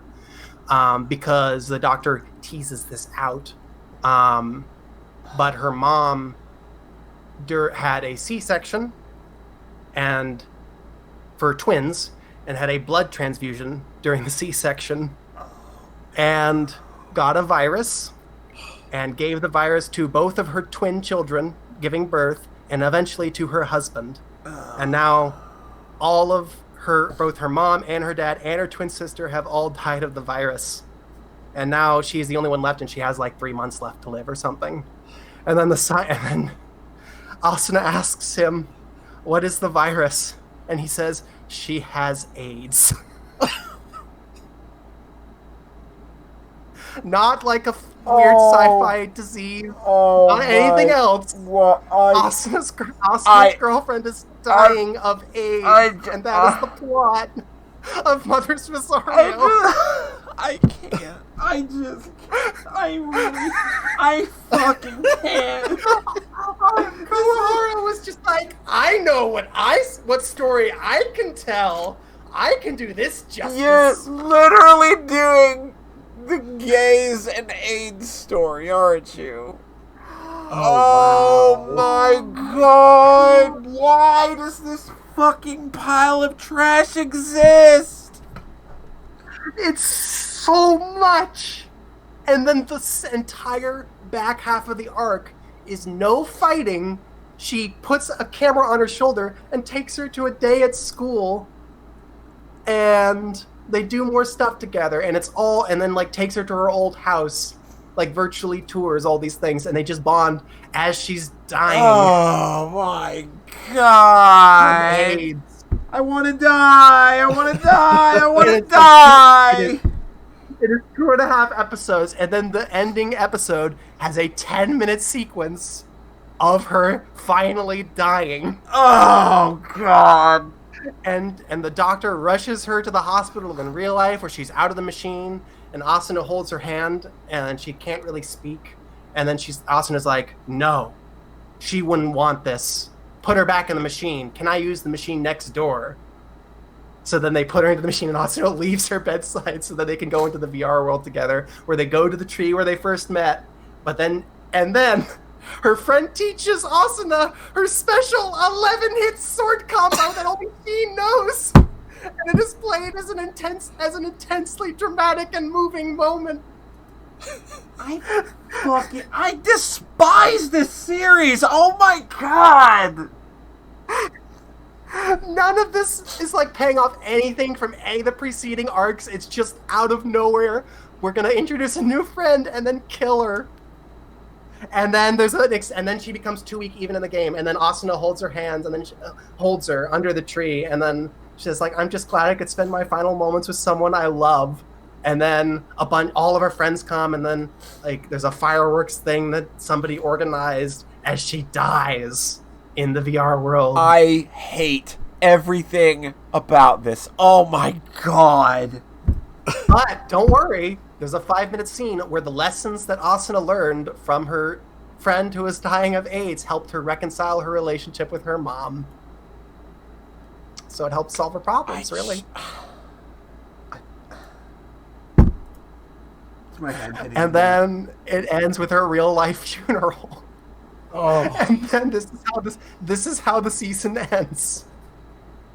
Jesus Christ! That sounds so bad. What is wrong with you people that genuinely like this? How do you get any genuine fucking emotion or connection out of this? This isn't real. This is the fakiest, crappiest hack bullshit I've heard in my life. That's what I talked through it with a wise friend, and that helped me kind of process all the ways this was so shitty.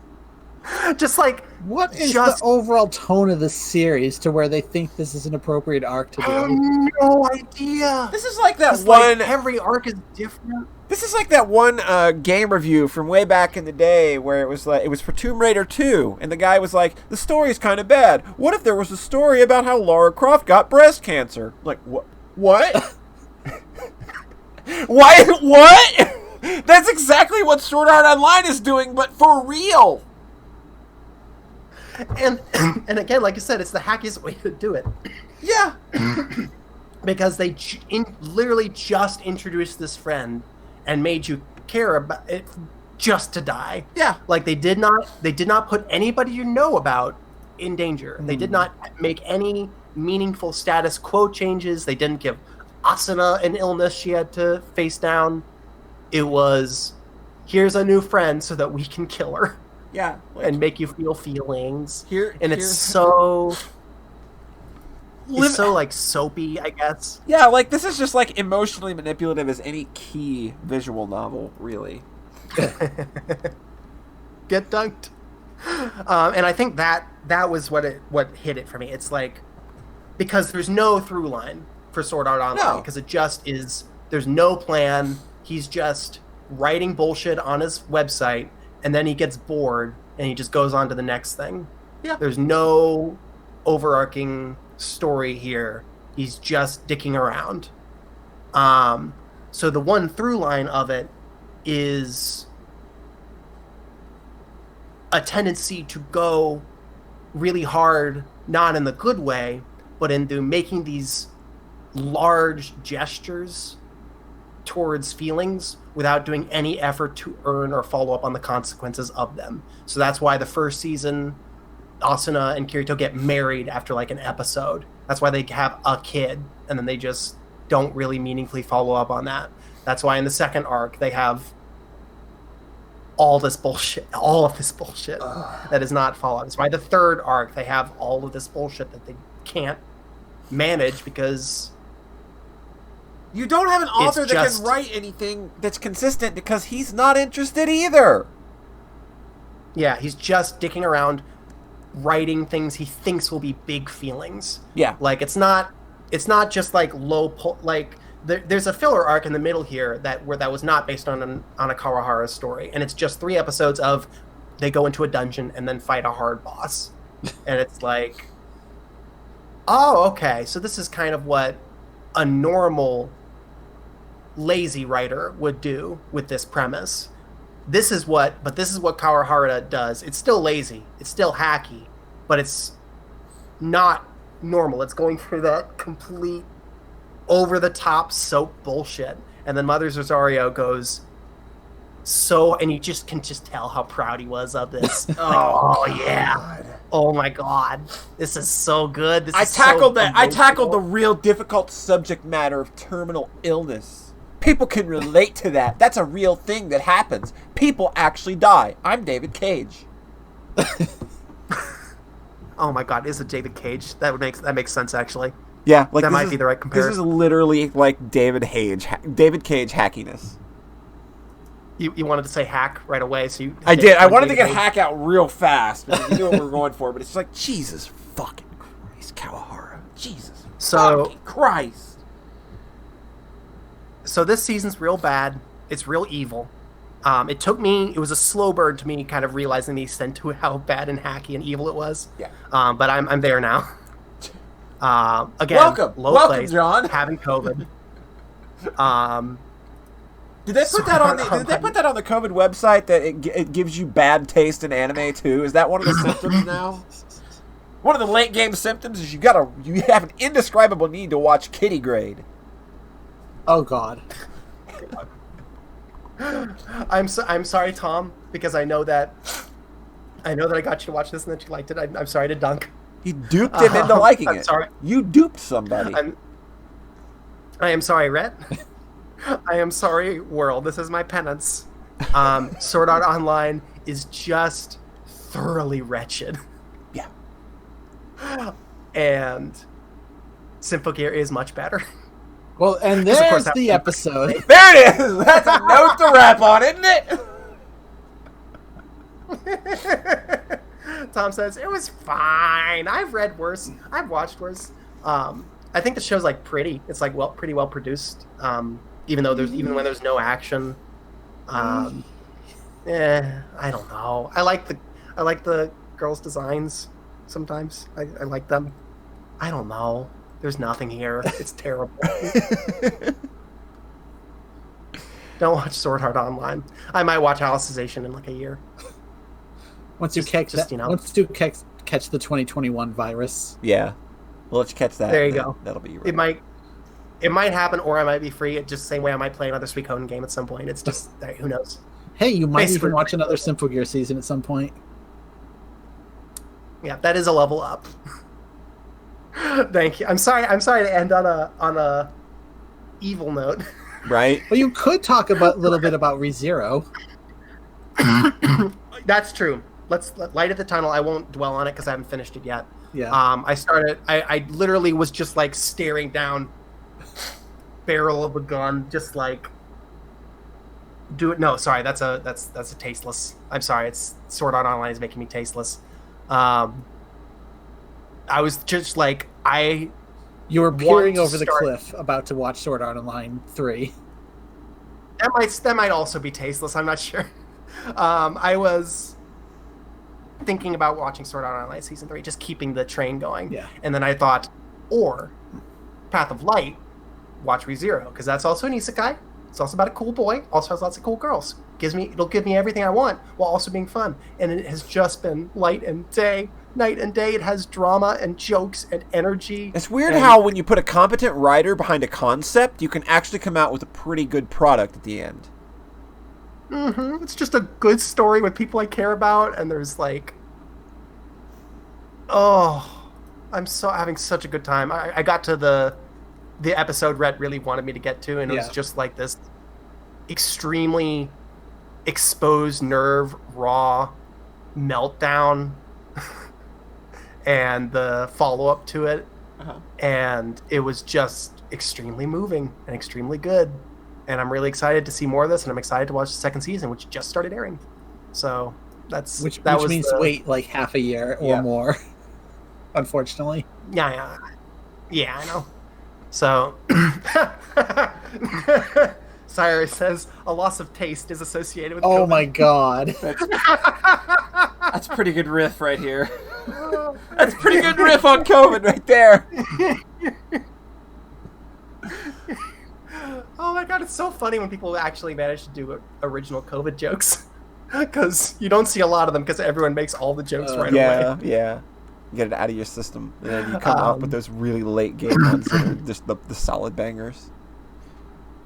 Thank you, Sarah, for that. So I'm gonna finish probably ReZero Season 1 after this podcast. I'm probably gonna start. I'm probably gonna start ReZero this week. So. Sweet.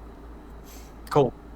That's awesome. I got to the part that sparked discourse back in the day, so now I feel very confident. Like, oh no, those people were full of shit. This show's real good. Turns out I had no idea that there was controversy over that episode. Yeah, we can talk about that later. Yeah, we will probably. There will probably show. be I love ReZero the talk next episode, I imagine. So. Oh, I can't wait. Cool. Thank you. Thank y'all for listening to the monologue. Cool. So are we done? Monologue. Are we done? I am done. Are we good? We're all good? All right. So again, we want y'all to tune in next Sunday at around 5 p.m. Eastern. We're going to be running down the top 99 games of the decade. It's going to be fantastic, I promise. We put a lot of work into this. We're still very excited about it, and we hope you are too. I am very excited about it. And on Wednesday, there will be an interview episode going up with Miss Trixie, who is an international cosplayer and owner of the CSSN, the Cosplay Survival Support Network. It was a great time talking to her. It was a good time. So, anyway, we're going to go ahead and start getting on out of here. But John Thayer, tell the fine folks at home where they can find you online if they want to keep up. Farawaytimes.itch.io. And Rhett. Twitter.com/Rhett for nonstop pictures of Hibiki from Simple Gear. That's literally all you do now, isn't it? That's just your thing. Well, she is like really cool. What I love is just how cool she is.